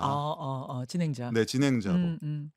정말 오랜 라디오계의 전설이잖아요. 근데 하워드 스턴 쇼에 보통 우리가 뭐 필 콜린스니 폴 맥카트니 이런 사람들이 나오는 건 익숙한데 뭐 스칼렛 요한슨이. 근데 로제 씨가 나와 있는 거예요. 썸네일에. 와. 너무 그거 자체만으로 그 썸네일 자체만으로 새로운 시대구나라는 생각을 했고 그만큼 지금 로제 씨가 미국 현지를 비롯해서 전 세계적으로 주목받고 있는, 물론 블랙핑크의 또 일원으로서도 있지만 또 한편은 솔로 아티스트로서 그런 의미에서 골라봤습니다. 로제 1997년생이고요. 한국과 뉴질랜드 복수 국적이더라고요. 역시 뉴질랜드에서 글로벌한. 태어나서 호주로 이동을 한, 맞아요. 이사를 간 그런 케이스고요. 2012년에 YG라는 기획사에서 글로벌 오디션을 했는데 그때 700대 1의 경쟁률을 뚫고 1등으로 오디션에 뽑힌 거래요. 그게 이제 로제. 근데 이제 김영대 평론가님, 네. 사실 블랙핑크 멤버 중에는 제니도 있고 네. 뭐 리사도 있고 지수도 있고 다 잘 나가는데 네. 딱 한 명을 로제로 꼽아오신 이유는 뭔가 저는 사실 그게 궁금했거든요. 그 말씀 잘하셔야 되는데 블랙핑크 중에 제가 로제를 뽑은 게 아니라 예. 저는 아티스트 로제를 뽑았습니다. 그래. 이거 좀 큰일 납니다. 그래요? 이게 어떤 얘기냐면 네. 일단 가장 중요한 성과를 먼저 말씀드릴게요. 네. 아파트가 대박 난 건 여러분 잘 아시잖아요. 뭐 어느 정도 대박이에요, 그게? 저는 강남 스타일 이후로 최고의 히트곡이라고 생각해요. 물론 또 그 위치를 이미 지금 또 골든이 이미 또 깨버려서 어떤 의미에서는 지금 골든이 K-팝 범 K-팝에서의 최고 히트곡이 됐는데 저는 아파트는 사실은 미국 사람들이 정말 일상에서 거론할 정도로 제가 이제 미국 토크쇼들 많이 보는데 네. 그 누구였죠? 조나스 브라더스라는 그룹의 이제 그 닉 조나스의 갑자기 이름이 생각이 안 나요. 그 이제 와이프 이제 배우자 모델이 있는데 나와서 아빠가 혹시 조나스 브라더스인 거를 애들이 아나요? 그랬더니 우리 애들은 조나스 브라더스는 모르고 아파트는 알아. 맞아. 그러면서 아파트를 막 부르는 장면이 있어요. 진짜? 아주 상징적이죠. 저 갑자기 떠올랐는데 네. 제가 지난 2월에 안식년이어가지고 좀 긴 여행을 갔어요. 네. 아, 근데 유럽에서 전 유럽 가면은 막 케이팝이 여기저기 들 줄 알았는데 생각보다 안 들리더라고요. 네. 근데 아파트를 음. 꼬마 녀석들이 외국 네. 아이들이 아파트 역시 네. 이게 아파트구나. 그게 뭔지도 몰라요. 예. 그게 광고 음악인지 어. 노래인지 그러니까 사실은 이제 그런 면도 중요하죠. 사실 네, 이게 네. 내가 로제를 너무 좋아해서 이 노래를 좋아하는 것도 의미가 있지만 나는 로제를 잘 모르지만 이 노래 자체가 너무 아이코닉해서 사실은 그 노래가 인기가 있었기 때문에 사실은 지금 같은 바이럴이 있는 거거든요. 9월 초에 있었던 MTV 뮤직 어워드 미국의 이제 3대 혹은 4대 시상식이라고 하는데 네. 거기서 케이팝으로 최초로 올해 노래를 수상했어요. 엄청난 일이죠. 이건 엄청난 일이에요. 사실 왜냐면 저는 잘 모르겠는데 그렇게 엄청난 거예요? 그러니까 물론 시상식 자체도 네. 엄청나죠. 근데 네. 어떤 면이 엄청나냐면 예. 그동안 한국 아티스트가 수상했던 상은 주로 뭐 소셜 미디어 어워드라든지 혹은 올해 아티스트예요. 물론 그것도 엄청납니다. 어떻게 보면 그것도 더 위대한 거일 수도 있어요. 근데 노래상이라는 거는 네. 사실 그 해를 대표하는 가장 유명한 곡이 아니면은 수상할 수가 없어요. 애초에 그렇게 돼 있어요. 그러니까 그 해 전체 전 세계에 그 네. 한 해를 통틀어서 제일 유명한 거 하나를 골라라가 아파트가 된 거예요.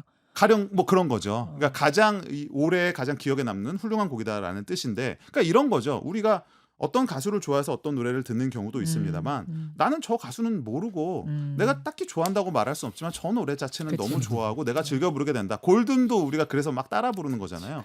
이제 지금 그 지위를 어떻게 보면 로제 씨의 아파트, 브루노 마스랑 함께 하긴 했습니다만 그 아파트라는 노래가 갖고 있는 것이고, 사실 그거는 지금 케이팝으로서는 또 하나의 길을 보여준 거예요. 사실 그 전까지 어떤 팬덤에 굉장히 충성심 높은 예, 그 아까 뭐 말씀해 주셨지만 팬더스트리를 통해서 예. 성공을 만들어가는 방식이었는데, 로제는 어떻게 보면 두 가지를 지금 양수겸장으로 갖고 있는 거거든요.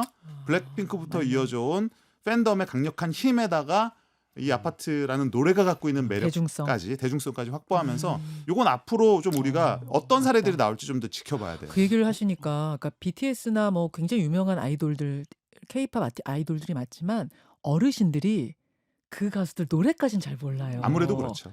그런데 그건 이제 팬이 이끌어간다는 거죠. 그 흐름을. 근데 로제는 로제를 모르는 어르신도 아파트 이건 아는 거. 그런 차이인 거죠. 약간 타령 같기도 하고 예, 좀 그런 부분이 있을 것 같은데. 네. 네, 김평론가님. 그래서 사실은 굉장히 잘 말씀을 해주셨는데 이게 변곡점이 이제 몇 개가 있거든요. 일단 그 블랙핑크 같은 경우는 아까 유럽 말씀하셨지만 유럽에서도 사실은 케이팝이 뚫고 들어가기 어려운 측면들이 있었거든요. 근데 유럽에서 그렇게 인기가 많아요. 근데 컨셉이 굉장히 그 케이팝 아이돌 하면은 기획형 아이돌이라고 그래가지고 네. 뭔가 이제 어떤 복제된 듯한 느낌들을 초창기에는 많이 줬었거든요. 솔직히 그런 거 근데 있죠. 네. 여성 걸그룹으로서 그 패셔니스타로서의 어떤 유행을 창조하는 느낌을 블랙핑크가 먼저 줬거든요. 근데 초기에는 약간은 좀 그 걸크러시한 느낌들이라든지 하드보일드한 느낌을 줬어요. 왜냐하면 되게 이제 YG이기 때문에 약간은 좀 뭔가 걸크러시한 그렇지, 힙합 느낌들, 전사 그렇지. 느낌. 양현석 힙합 전사 씨로부터 느낌이라고 오는? 여성 전사 느낌, 네. 강한 느낌을 줬었거든요. 근데 로제는 그 완전 반대 지점으로 가는 맞네, 거예요. 맞네. 그러니까 사실은 코로나19를 거치면서 이런 표현 하잖아요. 아이돌에서 아이들로 왔다 얘기를 많이 하거든요. 그 변곡점이. 그 무슨 말이에요? 아이돌. 그러니까 아이돌은 우상이잖아요. 네, 근데 네. 우리말 아이들은 또래잖아요. 친구. 네. 그래서 우리가 여성 걸그룹들도 어떤 선망의 대상이 아니고 여성들이 좋아하는 걸그룹들이 사실 그 변곡점을 이루게 되거든요. 근데 아예 로제는 그냥 무슨 무대도 아니고 뮤직비디오 보시면은 네. 그냥 친구들과 같이 그냥 네, 어울려가지고 뛰어다니죠. 실내에서 뛰어들면서 뛰어다니면서 놀이하고 뭐 드럼 쳤다가 수다 떨고 뭐 이런 듯한 예. 느낌을 주거든요. 그거를 시도했다는 게 굉장히 중요한 거고, 그 다음에 블랙핑크도 이제 완전체 활동을 하고 솔로 활동을 하는데 개인 아까 아티스트 언급하셨던 게 굉장히 중요한 워딩이라는 게 지금 개인 로제로 우리가 평가를 해야 되는 부분이 있는 거거든요. 음. 그러면서 대체적으로 아까 언급하셨듯이 그 뭐 3대 음악상이니 이런 데서 상을 받을 때 음. 결과적으로는 되게 베스트 그룹상을 받는 거예요. 그러니까 방탄소년단도 MTV 뮤직 어워즈에서 네. 그룹상을 4번이나 받았지 실제로 본상에 해당되는 올해의 노래, 올해 뮤직비디오상은 안 받았습니다. 그중에서도 올해의 노래대상이라는 거는 사실 우리 케이팝 그룹의 약간 아키슬레스건 같은 느낌이 있거든요. 예를 들면 예전에 그런 게 있어요. 음악을 아신다는 분들이 아니 왜 아이돌들은 가창력이 그 모양인 거야. 그럼 저는 그렇게 얘기하죠. 그럼 당신이 뛰면서 노래 한번 불러봐봐. 춤추면서 불러봐. 그렇게 얘기하고 싶어요. 근데 요즘은 파트별로 나누고 굉장히 현명하게 하기 때문에 가창력 논란이 상당히 없고 또 보컬 역량을 많이 강화시키는데 이번에 로제 아파트는 정말 보컬 능력을 엄청나게 잘 보여줄 수 있는 거를 자기가 직접 기획을 하고 어허. 프로듀싱을 하고 물론 테디가 도와준 측면이 있지만 정말 아티스트의 역량을 많이 보여줬기에 저는 이게 끝이 아니고 네. 나중에 빌보드 뮤직 어워즈라든지 네. 그래미에서 어떤 반응을 보일지 그렇죠. 그래서 아까 김영대 평론가님이 뭐 네. 주목 받았다 이렇게 하지만 저는 그 연장선상에서 연말까지 연말까지 봐야 되기 때문에 우리 연말에 또 나와야 돼요. 그래서 지금 로제가 네. 3년을 해먹을 수가 있어요. 지금 1년, 2년 차 됐잖아요. 지금 또 몰라요. 그러니까 네, 지금 내년 초에 그래미에서 어떤 결과가 일단 오스카에서 캐대언이 궁금한 거와 마찬가지로 네. 지금 그래미에서 로제가 또 어떤 아 MTV는 시작이구나. 그래, 시작이라고 볼 수 있죠. 원래 수순이 그렇게 됩니다. 수순이. MTV, 아메리칸 그리고 빌보드, 그래미까지. 재밌다. 여기서 질문 하나. 근데 말이죠. 아파트가 엄청 한국식 표현이잖아요. 그렇죠. 외국에서 누가 아파트를 아파트라 그래요. 우리는 아파트라고 하는 거지. 근데 그것도 한국 젊은이들이 게임할 때 이제 뭐 회식 자리 뭐 네. MT에서 게임할 때 아파트 여기서 착안했다는 것도 저는 무지하게 한국스러운 건데 맞아요. 여기에 또 세계 젊은이들이 열광한다는 것도 굉장히 재밌는 포인트 같아요. 그렇죠. 그러니까 아까 말한 일상성, 유희. 네. 그러니까 이게 미국 문화와 굳이 연결을 짓자면 미국의 그 세기 말 세기 초에 유행했었던 청춘물들의 그 홍수가 또 있었어요. 뭐 그때 뭐 클롤리스라는 영화도 있었고 민걸스라는 맞아, 것도 맞아. 있었고, 그러니까 그런 시대를 또 연상시키는 그 굉장히 뭐 이렇게 치어리더들 나오고 막 우당탕탕하는 그런 시대에 뭐 어떤 그 되게 펀한 놀이 문화를 연상시킨다는 말도 있었는데 여기에 미국인들이 또 하나 열광하는 포인트가 있어요. 미국인들이 물론 때로는 굉장히 외국 문화에 대해서 배타적이지만 이해하기가 쉬운 거에 대해서는 바로 받아들이는 게 있어요. 약간 프로그마티즘 비슷한 그런 게 있어요. 그러니까 그게 두 가지 부분에서만 그렇게 관대한데 하나는 춤하고요.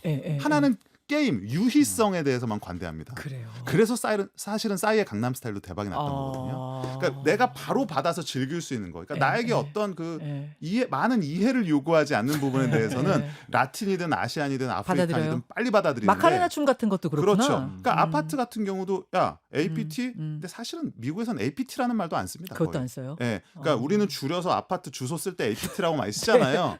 미국에서는 그 APT라는 말이 거의 많이 쓰지 않는 말이에요. 그렇구나. 그러니까 그거 자체도 뭔가 그들 입장에선 이국적이죠. 신기하네. 하지만 신선하네. 별로 거부감이 있을 리는 없잖아요. 그렇지. 그리고 이게 게임에서 유래했다는 것도 굉장히 흥미로운 부분이고, 그래서 로제 씨가 외국의 유수 언론하고 인터뷰를 하잖아요. 네.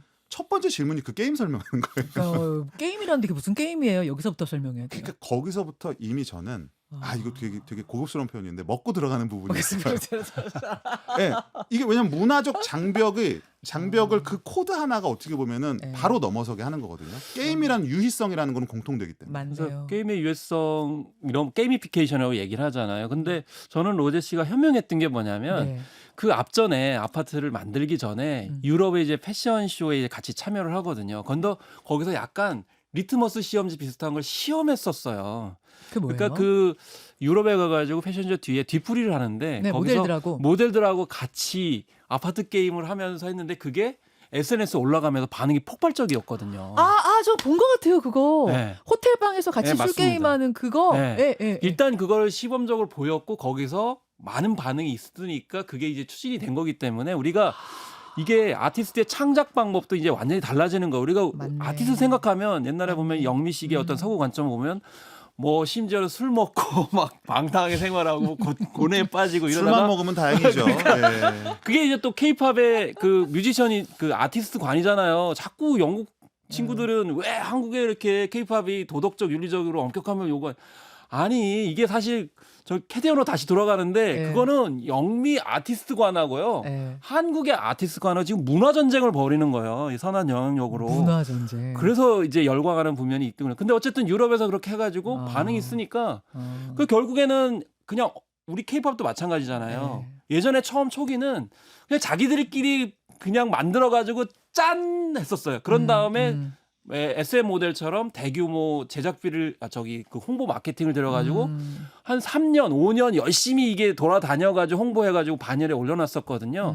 근데 지금은 그게 안 돼요. 일단 공개 전부터 뭔가 SNS를 통해 가지고 팬들과 같이 교감을 해야 이게 가능하다는 거죠. 로제의 아파트에서 봤기 때문에 저는 이런 점도 정말 중요하다고 생각을 해요. 진짜 한국식. 그러니까 BTS도 그런 식으로 해가지고 커져간 거잖아요. SNS로 소통하는 것부터 시작해서 팬덤을 모으고. 그렇죠. 그러니까 이렇게 해서 폭발한 SNS에서의 거잖아요. 기획되지 않은 그렇죠. 면모가 맞아요. 터진 부분이거든요. 친구 맞아요. 같은. 그러니까 사실은 이게 지금 현재 뭐 틱톡이라든지 여러 가지 음. 뉴미디어가 갖고 있는 좀 특성이기도 한데 기획된 음. 잘 갖춰진 음. 긴 이런 거 다 싫어합니다. 다 싫어요. 사실은 이게 그러니까 사실은 이거를 기믹으로 활용하기도 해요.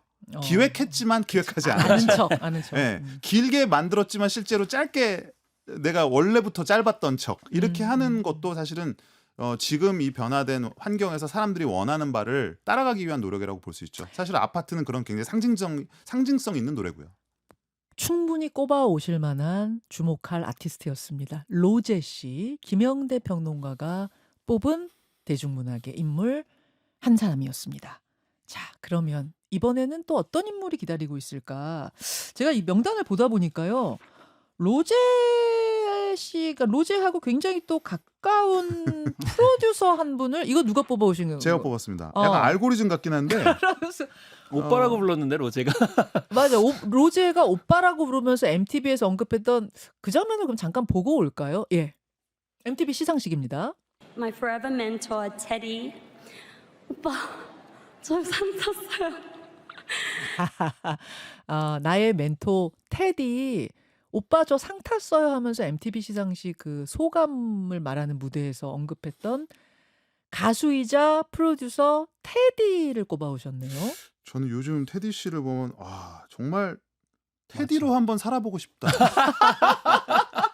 다시 태어나야 돼. 우리 왜 그런 말 하잖아요. 그러니까 삼국지에서 막 싸웠는데 네. 결국에는 사마염이 왕이 되는 거죠. 그러니까 약간 마치 그런 거 같은 건데 지금 테디 씨는 저는 케이팝계 지금 현재로는 최후의 승자 같이 되어 가고 맞아요. 있어요. 최후의 진짜. 승자가 테디 씨다. 그게 무슨 말씀이세요? 아니 왜냐면 테디가 네. 우리 X세대 네.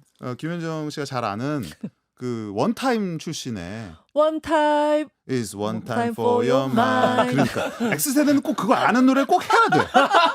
아는 건 해야 돼. 아는 건 꼭 해야 그래 돼. 직성이 풀려. 근데 그게 언제냔 말이죠. 사실은 세기 말이잖아요. 그치. 90년대 중반에서 90년대 후반 사이인데 예. 그때 가수 그때 아무도 사실은 그 이상으로 주목하지 않았던 테디가 어느 순간 자연스럽게 YG의 프로듀서, 수석 프로듀서, 그다음에 빅뱅, 블랙핑크 등 수많은 가수들을 성공을 시키고 나와서 처음에는 의구심이 있었지만 블랙 레이블이라는 데를 성공시키더니 최근에는 뭐 로제, 전소미, 최근에 그 또 가장 핫했었던 그 올데이 올데이 프로젝트. 프로젝트까지 거기다가 캐대언까지. 캐대언도 이분의 캐대언의 프로듀서. 음악을 블랙 레이블, 이쪽에 테디를 맡겼죠. 비롯한 테디 사람들이 만들었죠. 테디 씨를 포함해서.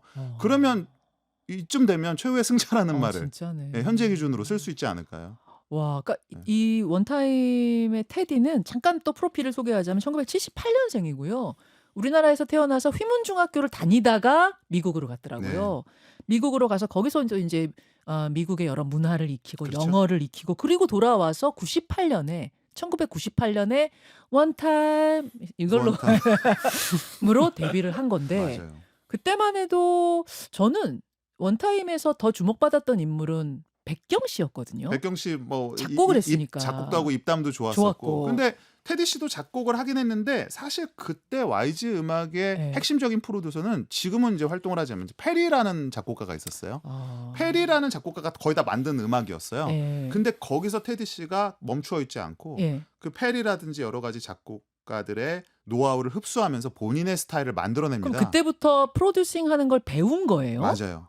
내가 가수로만 머물지 않겠다. 그렇죠. 내가 직접 프로듀싱 하겠다. 원래 음악적 재능이 있었지만 아. 거기서 본격적으로 작곡가 프로듀서의 길을 걷기 시작해서 사실은 원타임에 이제 후기로 넘어가면 또 음악 작업을 많이 했고 예, 특히 이제 YG가 쏟아내는 아이돌들의 음악을 예, 도맡으면서 예. 지금은 K-팝의 가장 사실은 성공적인 프로듀서이자 작곡가가 됐죠. 그러면 자기의 레이블이라고 그러죠. 자기의 뭐 기획사를 가지고 있는 거예요? 그러니까 지금은? 원래는 소속 작곡가였다가 네. 독립을 했어요. 그래서 YG에서부터? 독립 초기에는 더 블랙 레이블이라는 게 이제 YG와 어떤 협력 관계였습니다. 그래서 일종의 좀 소속은 아니지만 제휴 관계였었는데 지금은 이제 완벽하게 자본적으로도 독립을 한 독립된 프로덕션이죠. 독립된 회사인 더 블랙 레이블을 갖고 있고 네. 이 안에 뭐 로제 씨라든지 전소미 씨, 음. 또 올데이 프로젝트 같은 가수들, 배우들을 이제 보유하면서 지금 굉장히 주목받고 있는 해외에서조차도 지금 굉장히 주목받고 있는 프로덕션 그룹이죠. 왜 테디의 프로듀싱이 이렇게 통하는 이유는 뭘까? 혹시 김원식 선생님 근데 생각해 이제 보셨어요? 저는 네. 원타임 이제 시절에 관련돼 가지고 반드시 해야 되냐 마냐 그렇게 말씀을 하시는데 사실 원타임 같은 경우에는 네. 그때 처음에 네. 제 기억하기로는 작곡하는 방식이 달랐어요. 그러니까 우리가 음. 흔히 이제 작곡을 한다고 하면 뭐 어쿠스틱 기타 이렇게 두드리면서 아니면 피아노를 가지고 작곡하고 이런 걸 되게 생각을 하잖아요. 맞아요. 근데 네. 원타임은 그렇게 하지 않았어요. 그 어, 컴퓨터 작곡을 했거든요. 그 시절에 그러니까 작곡 소스를 가지고 그거를 이제 뭐 여러 가지를 조합을 해가지고 만드는 방식인데 원타임 때는 이게 굉장히 낯설었고 심지어는 그거 작곡 아니라고 그랬었어요. 그런 논란이 있었고 그리고 그렇게까지 했기 때문에 어떤 경우에는 보도 매체에서 본 기억이 나는데 네. 이제는 나올 음악이 없기 때문에 저런 식으로 작곡을 하는구나라고 굉장히 우울하게 디스토피아적으로 전망을 했었거든요. 샘플링 이런 네, 거 얘기하는 샘플링 거예요? 작곡을 말하는 거죠. 근데 그렇게 작곡을 했던 원타임의 테디가 지금 어떻게 됐느냐라는 거죠. 네. 그러니까 새로운 테크놀로지 활용을 해가지고 전혀 다른 방식으로 창작을 했고 네. 그 와중에 아까 말씀하셨지만 그런 것도 다 그 연장선상에 작곡을 한 거거든요. 그래서 테디요. 결국에는 이 케이팝이 어떤 그 이렇게 진화해온 데에는 이런 테크놀로지를 활용을 잘 했던 테디의 어떤 그런 공헌도 있지 않나 이렇게 생각을 해보고 사실은 전 세계전 어떤 음악 코드들이나 이런 것들을 조합을 했을 때 네. 과연 한 우리나라 그 국내에서 이런 식으로 기타와 피아노를 가지고 작곡하는 방식이 먹히지 않다는 거를 이미 앞서서 이제 보여줬기 때문에 보편적 음악 코드에다가 사실 그리고 골든 같은 경우는 이게 케이팝이냐 아니냐 지금 논쟁이 있어요. 근데 우린 느낌적으로 딱 들으면 알잖아요. 직관적으로. 그거를 이제 만들어내기까지 굉장히 그 테디의 역할이 좀 컸다고 봅니다. 이 테디가 사실 말씀하신 게 그 이제 샘플링이나 이제 미디 뭐 기계를 통한 신스나 이런 컴퓨터를 통한 작곡 방식이 예전과 좀 다른 점은 뭐냐면 네. 그 특정한 훅이나 그 루프라 그러죠. 그 반복되는 게 중요하고 그거를 떠올리는 게 작곡이에요. 사실은 예전에 작곡은 1절부터 시작해서 마지막까지를 맞아요. 멜로디를 쫙 그려나가는 선율 중심의 예. 작곡법이었는데 테디를 전후로 해서 사실은 이게 비트 중심, 예. 루프 중심, 그 핵심 그 어떤 핵심적인 코드 그 부분 샘플 중심의 작곡법이 된 거거든요. 사실 그래서 테디와 그의 팀들이 작곡하는 방식을 보면 뭐 처음부터 끝까지 피아노로 막 연주하는 그런 작곡법이 아니라 테디가 근데 생각을 해보세요. 78년생이니까 거의 네. 우리랑 동갑인데 왜 여기 왜 손짓을 아니 들어? 그거 뭐 찾아보시면 나오니까 네, 뭐 아니까 합니다. 네. 우리는 아니까 근데 그 정도의 사람이 지금까지도 그 트렌디한 감각을 유지하고 있다. 이거는 공부를 엄청 많이 한다는 거예요. 사실은 지금 트렌드에 대한 공부를 어마어마하게 한다는 거고 그리고 그거를 던져내는 감각이 굉장히 있다는 건데 예전에 그 네. 제니 씨의 네. 솔로라는 노래가 있었잖아요. 네. 나는 솔로. 네, 그게 우와. 딱 그거예요. 빛이 나는 솔로 네. 이거를 딱 떠올린 거죠. 거기서 이미 작곡은 끝난 거예요. 그러면 그거를 팀들에게 던지는 거죠. 여기에 붙을 여러 가지 라인들을 갖고 와봐. 요즘 작곡은 그렇게 합니다. 그것도 되게 신기하더라고. 옛날에는 뭐 신승훈 씨가 뭘 작곡한다, 뭐 이승환 씨가 뭘 작곡한다 하면 이분이 딱 악상을 떠올려서 처음부터 끝까지 쫙 가는 방식이었다면 요즘은 그렇죠. 그룹 작업을 해요. 그렇죠. 팀 작업을. 그게 왜냐면은 이 지금의 노래는 네. 힙합이나 EDM이 베이스가 되는 것들이 많죠. 네. 이런 음악들은 기본적으로 구조 자체가 굉장히 단순하고 실제로 요즘 단순한 거를 추구합니다. 그러다 보니까 그 핵심적인 비트를 떠올리는 그 자체가 작곡이에요. 그러면 이제 그 비트를 먼저 떠올리면 네. 거기에 수많은 예전으로 따지면 멜로디를 짓는 작곡가들이 붙어서 그걸 이제 탑라이너라 그럽니다. 악보의 위에 있다 그래서. 그래서 그거를 이렇게도 붙여보고 저렇게도 붙여보고 그래서 최종적으로 그 프로듀서가 이 멜로디가 좋다 그래서 딱 조합을 하는 방식이 야. 요즘의 작곡 방식이에요. 근데 아파트도 그렇게 만들어진 아파트도 거죠. 그렇게 만들어진 음. 그래서 그 작업에 최적화된 인물 중 한 명이 이 테디라는 프로듀서고 그 노하우를 누구보다 잘 알고 있는 사람이고 근데 저는 그걸 알고 있다 그래서 이 히트곡을 만들어내는 건 아니거든요. 재능인 것 같아요. 근데 그 재능의 밑바닥에는 아직까지도 트렌드를 계속 쫓아나가는 거의 강박적이다 싶을 정도로 최신 트렌드에 민감하고 집착하거든요. 이런 부분은 참 대단한 것 같아요. 이 작곡가 명단을 보는데 어느 순간부터 3명, 4명, 많으면 막 5명인 거예요. 그건 되게 적은 걸 적은 찾아요. 네, 지금 20명도 옛날에도 그런 있고요. 건 있었고 지금은 몇 뭐 개까지 보셨어요? 한 30명까지. 우와. 30명. 누가 그런데 100명까지 있대요. 그러면 그 100명의 아이디어가 1초만 쓰였어도 다 작곡가로 그렇죠. 넣어주는 그러니까 다 그 저작권이 다 보장이 저작권이 되는 다 거죠. 있죠. 신기하더라고요. 근데 네. 요새 방식은 아파트 그런- 같은 경우도 지금 저작권 문제가 좀 있어가지고 약간 좀 미묘한 것들이 그 있죠. 5명이 모여서 예, 예. 일주일에 그걸 이제 송 캠프라 그럽니다. 예. 모여서 이제 기획사가 이제 이런 곡을 만들어 주세요 하고 이제 그 지시 사항을 주면 그거에 맞는 곡만을 일주일간 모여서 만드는데 많게는 20곡씩 만든대요. 와. 왜냐면 이제 그들의 목적이 더 이상 내가 예스터데이를 써야지.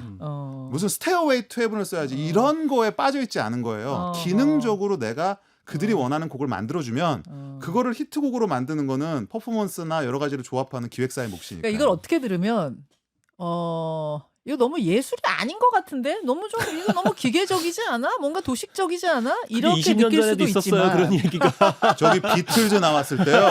예술은 죽었다. 미국 헤드라인이 요즘 것들의 음악은 못 듣겠다. 진짜요. 네. 그러니까요. 그래서 어떤 분들은 야, 좀 요새 노래는 따라할 수가 없어. 어떻게 멜로디가 없어라고 하시지만 그게 지금의 멜로디고 지금의 문법이고 그게 지금의 문화고 문화는 그냥 그렇게 받아들이는 게 맞습니다. 그렇습니다. 예, 그렇게 생각하시면 됩니다. 바로 그 문화, 그 트렌디함을 가장 앞에서 끌고 가고 있는 사람을 테디 씨로 김영대 평론가가 꼽아주셨어요. 지금 우리가 주목해야 할 대중문화계 인물 탑5 이제 한 명만을 남겨놓고 있습니다. 이 마지막 인물을 골라오신 분은 김원식 평론가신데요. 이 인물 네. 역시 노래로 한번 만나볼까요? 그러시죠. 그러죠.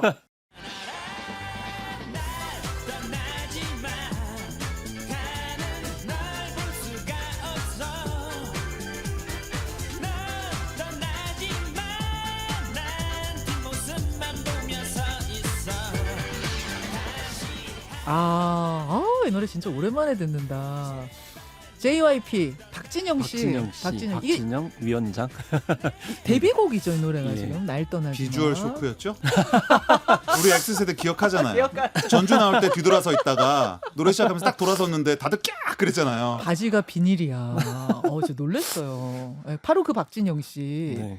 박진영 씨를 골라오셨어요. 네, 박진영 씨를 골라왔는데요. 이제 그런 이유는 여러 가지 지금 케이팝의 현재 상황 예. 뭐 이런 것을 되돌아보게 만들지 않나 이렇게 생각이 들고 저 개인적으로는 박진영 씨를 옛날에 너무 많이 까가지고 너무 비판을 많이 했었어요. 그러셨어요? 네. 그 이유는 이제 네. 뭐 잘 아시다시피 박진영 씨는 자기 스타일을 복제하기로 굉장히 유명한 그런 스타일을 보여줬었거든요. 근데 왜 굳이 자기가 그 추구하는 네. 음악적 모델이나 이상향을 왜 강요하는지. 공기반 뭐 소리반 뭐 예를 들면 뭐 이런 그거는 식? 이제 오디션 프로그램에 나와가지고 이제 자기의 그걸 한 건데 사실 네. 본인도 잘 못하는 그리고 심지어는 소울을 뭐 자꾸 강조하고 자기는 소울 음악을 저 오늘도 혹시 비판하러 나왔죠? 할 것 같은데 오늘도 까시는 그건 겁니까? 아니고 그런데 그 뒤에 그래도 박진영 박진영 씨가 굉장히 수용력이 있더라고요. 그러니까 어떤 비판이나 지적을 받게 되면 나름대로 그걸 네. 받아들여 가지고 예. 바뀌려고 하는 경향이 있고 최근에 이제 하이브하고 JYP를 비교해 보면 좀 다른 점도 있었고요. 또 행보들을 보면 좀 생각할 여지가 있었어요. 아하. 이번에 이제 뭐 대중문화교류위원장 갔을 때도 네. 그런 부분이 좀 고무적이지 않을까라는 생각을 했는데 예를 들면은 뭐 방시혁 의장하고 박진영 씨가 미국에서 고생한 거는 다 알고 있습니다. 네. 그런데 그 뒤에 행보는 좀 많이 달랐다고 저 개인적으로 생각을 하거든요. 그 말씀은 박진영 씨는 원더걸스를 데리고 미국으로 갔었고 네. 그다음에 이제 하이브의 방시혁 의장은 BTS와 함께 미국 진출하고 그 얘기 얘기하시는 그 거예요? BTS 전에 이제 미국에 같이 가가지고 아, 그래요? 이제 활동들을 했었거든요. 그러니까 근데 방시혁 씨가 원래 JYP 출신인 거죠? 그렇게 다 얽히고 설켜 얽히고 있는 설켜 있죠. 그런 예. 측면이 있는데 예. 어쨌든 중요한 건 지금 하이브가 빅히트 이후에 뭐 지금 거의 시총 11조에 이르는 거대한 뭐 12개, 13개의 레이블을 거느리고 있고 그렇지만 지금 뭐 수사를 받고 있는 그런 상황이거든요. 그렇죠. 주가 문제로. 예, 그렇기 때문에 과연 지금 케이팝이 어떻게 지금 가야 되느냐라고 했을 때 과연 하이브 모델이 적절하냐. 그리고 멀티 레이블 시스템을 구축을 또 그렇게 운영한다고 했지만은 사실 과연 그것에 부합하고 있느냐라는 점에서는 여전히 저는 개인적으로 의문의 여지가 있다고 생각을 하고요. 오히려 멀티 레이블은 제 개인적으로는 JYP가 더 본질에 더 가깝지 않나 이렇게 생각을 하고 그리고 박진영 씨 같은 경우는 자기 스스로를 딴따라라고 맞아요. 지칭을 하고 있고 맞아요. 심지어는 가요 무대에도 자기가 댄스 가수로 직접 나와가지고 춤을 추고 심지어 노래를 발표하기도 했거든요. 그래서 사실 케이팝은 기본적으로 팬을 위주로 한 기본적인 음악 장르이고 네. 그다음에 그 케이팝을 사랑하고 케이팝의 정체성을 유지하고 있는 그런 사람들이 그나마 유지를 하고 있기 때문에 지금 성과를 보이고 있다고 생각을 하거든요. 네. 그런 점에서 지금 제도적으로 좀 뭔가 반영을 하고 개선해야 될 필요성이 분명히 있는 그런 상황입니다. 그런 점을 잘 알고 또 현역 댄스 가수라고 얘기하는 박진영 씨가 이 공공적인 어떤 차원에 들어갔을 때 나름대로 의미가 있지 않나 이렇게 생각하지만 한편으로는 지금 좀 안타까운 거는 어차피 JYP도 3대 4대 기획사의 어떤 그렇죠. 심지어는 뭐 2대까지도 언급이 되고 있는 그런 측면이 있거든요. 과연 그러면 지금 케이팝 전반에 소위 말해서 중소돌이라고 하는 네. 작은 기획사들의 어떤 입장과 어떤 목소리들을 과연 대변할 수 있느냐라는 점에 어떤 양가적인 감정이 이제 작용하고 있기 때문에 그런 아하. 점에서 한번 뽑아봤어요. 박진영 씨 얼마 전에 대중문화교류위원회 공동위원장에 임명이 됐습니다. 이게 한 차관급 정도 된다고 하나요? 굉장히 높은 고위직이에요. 저뭐 장관급이란 장관급이죠. 말 왜냐하면 장관급입니까? 문체부 장관이 공동위원장이기 때문에 아. 장관급이죠. 그러니까 아마 제 생각에는 어.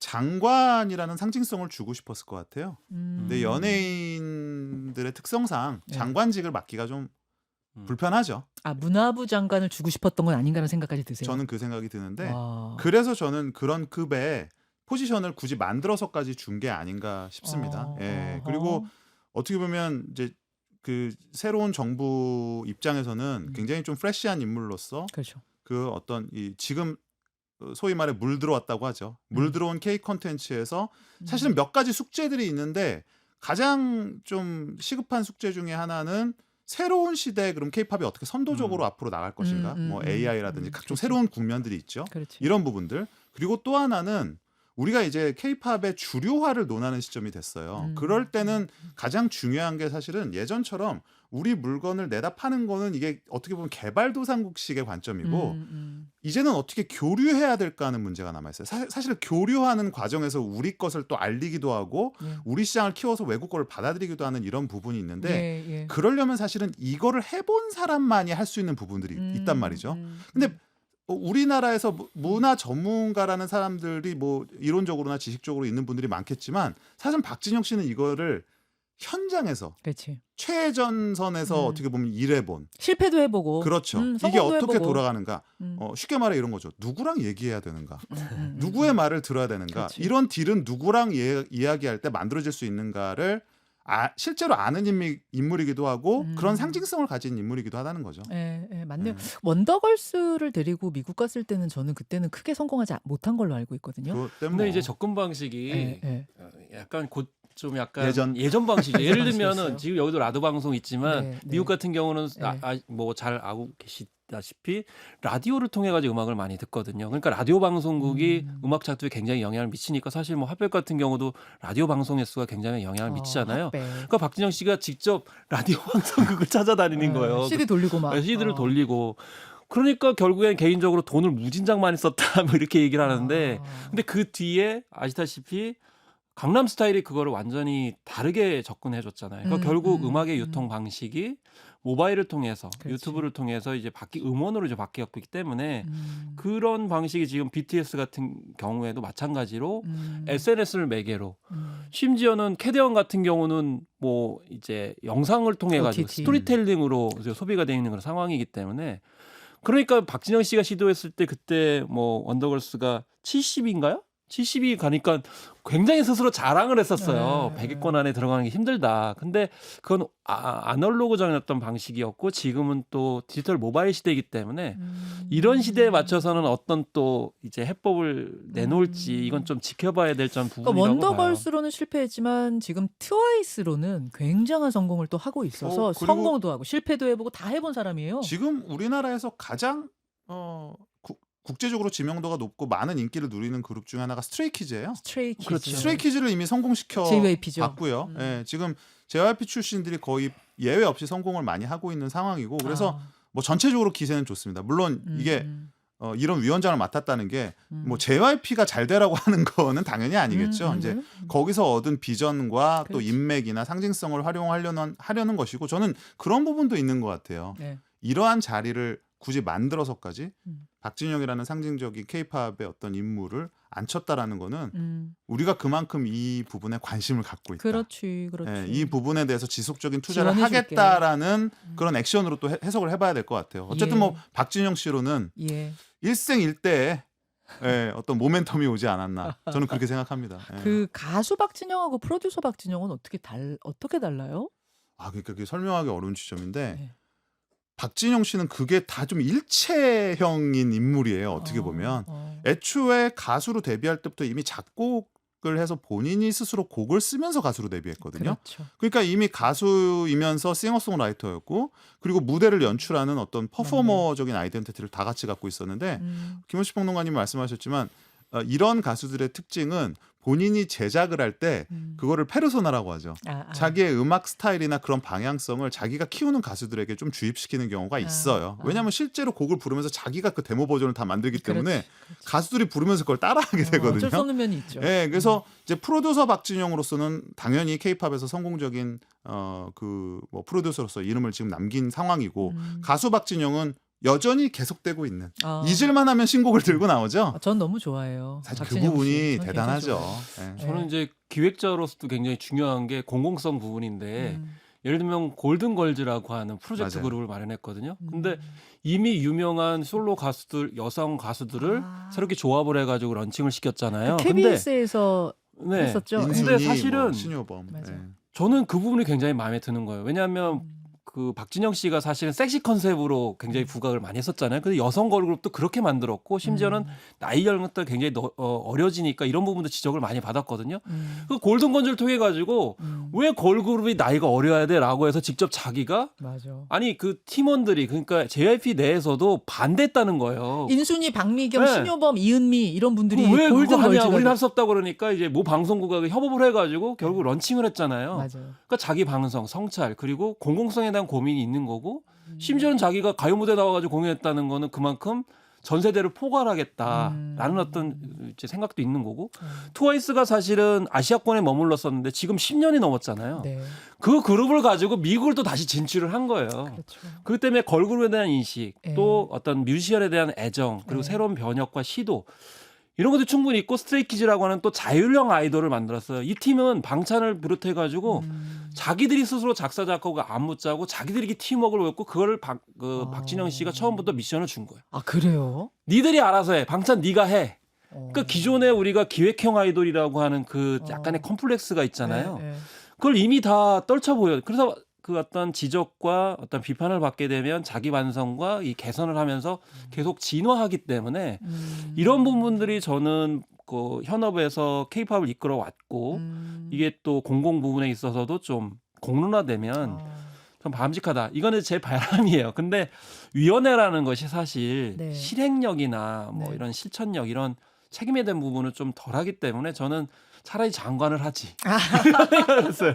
그런 생각이 들 정도로 지금 말씀 듣고 보니까 굉장히 매력적이네요. 박진영 씨가 그렇게 비판을 김원식 평론가가 달라졌어요, 저도. 했는데도 그걸 왜 날 왜 이렇게 까는 거야가 아니라 흡수해서 제가 더 까는지는 성장. 모르겠지만 어쨌든 저만 그런 건 아니고 보통 다 그렇게 지적을 했는데 음. 그 부분을 수용을 해가지고 어쨌든 더 성장해버리는. 변화하더라고요. 와, 예, 그래서 예, 결국에는 박진영 씨 계속 비판해 주세요. 자존감이 굉장히 강한 분인 것 같아요. 그래요. 예. 이거 지금 웃기려고 하는 말이 아니라 예, 예. 실제로 보면은 자신의 선택이나 일에 대한 자신감 그리고 그런 설명하는 방식들을 들어보면 그런 뭐 자부심 같은 것도 굉장히 강한 분이고 저도 사실은 그래서 기대하는 마음이 있어요. 왜냐하면 일했던 적이 없기 때문에 이게 좀 성공 사례로 남았으면 하는 바람이 맞아요. 있고 그럼요. 예, 예, 그럼요. 그리고 같이 또 K컬처를 이야기하는 관점에서 진짜 이 모멘텀을 잘 살려서 그게 뭔지는 모르겠어요. 저도 뭐 여기 가서 일하신다고 하는 분들의 면면을 뭐 몇 분은 알고 있는데 과연 어떤 일을 할지 어떻게 실행을 할지는 모르지만 그냥 막연하게 뭔가 기대해봐야죠. 예, 기대하게 잘 됩니다. 됐으면 예. 좋겠습니다. 오늘 이렇게 5명의 인물 매기강, 박천휴, 그리고 로제, 테디, 박진영 씨까지 5명을 꼽아봤는데요. 정리를 좀 해봐야 될 것 같아요. 우리 K컬처라고 크게 말하죠. 이제 K컬처, 우리나라 이 대중문화 앞으로 이런 방식으로 좀 갔으면 좋겠다. 뭐 지금까지 잘 해왔는데 이런 부분을 더 보강해서 좀 잘 갔으면 좋겠다라는 조언을 한마디씩 주신다면 먼저 김원식 평론가님. 조언이라기보다는 뭐 지금까지 해온 그런 개별적인 사례를 봤을 때 결국 K컬처라는 거는 뭐 기업에선 고객일 거고 나라 입장에서 봤을 때 국민일 거고 유권자일 거고 그다음에 K컬처 입장에서 봤을 때는 팬이죠. 네.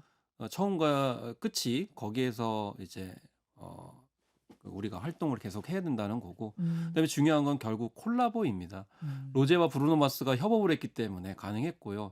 우리가 뭐 K컬처 자꾸 얘기를 하지만 우리는 아직 좀 공유를 하고 같이 해야 될 부분들이 상당히 많이 있기 때문에 아까 김영대 평론가님 말씀하셨지만 정답은 없어요. 뭔진 몰라요. 근데 네. 같이 수기하고 하다 보면 네. 같이 호흡하게 되고 좋은 결과물들이 나오지 않을까라는 그러네요. 생각이 좋습니다. 김영대 평론가님. 저는 뭐 좀 너무 옛날 사람 같이 말 들을지 모르겠는데 윤리와 도덕인데요. 뭐든지 빨리 성장하려고 하다 보니까 부작용들이 맞아요. 있어요. 그리고 놓쳐온 부분들이 있단 말이죠. 그러니까 모순점이나 여러 가지를 우리가 알지만 그래도 우리가 앞서 가야 되니까 우리 그런 것들을 모른 척 하자라는 부분이 있어요. 그러니까 뭐 K-팝 산업, K-컬처 안에도 당연히 우리가 돌보지 못했던 인권의 문제라든지 또 예. 혹은 뭐 부정부패, 윤리 도덕의 문제가 있을 텐데 그것을 지금 우리가 돌보지 않으면 돌아보지 않으면 중요한 순간에 맞아요. 결정적인 순간에 맞아. 헛발질을 할 수가 있어요. 무너질 수 있어. 무너질 수 있습니다. 사실 뭐 미국이나 다른 나라도 정말 뭐 유명한 제작사나 뭐 예. 이런 부분들이 왜 각종 스캔들이나 도덕성 때문에 타격을 입는 부분을 우리가 많이 봤잖아요. 네. 이제 그런 부분을 오히려 지금 우리가 미리 조금 더 보완을 하고 신경을 쓰면 나중에 오히려 성장 속도를 우리가 정말 받아 나갈 때 무리 없이 갈 수 있지 않을까. 중요한 지적. 탄탄하게 쌓아가자. 그렇습니다. 예. 윤리의 문제도 놓치지 말자. 굉장히 중요한 지적 해주셨습니다. 김원식 평론가, 김영대 평론가 두 분과 함께 꽉 채워봤습니다. 김현정의 뉴스쇼 추석 특집 마지막 시간. 오늘 즐겁게 많이 배운 느낌이에요. 네. 할 얘기가 더 많이 있어요. 설을 계속해서 아니, 예약하고 뭐 계시고. 명절에 이미 예약되어 있는 거 아니에요? 좋습니다. 다음 설에 두 분과 함께 또 한 번 꽉 채워보죠.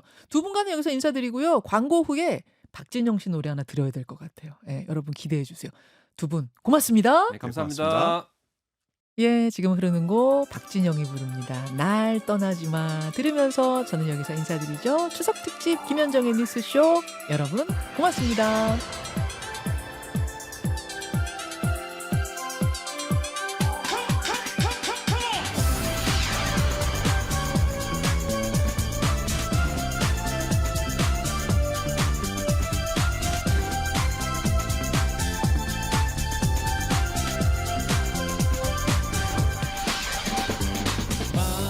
멀어지는 너의 모습은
김현정의 뉴스쇼는 시청자 여러분의 참여를 기다립니다. 구독과 좋아요, 댓글 잊지 않으셨죠? 알림 설정을 해두시면 평일 아침 7시 10분 실시간 라이브도 참여하실 수 있습니다.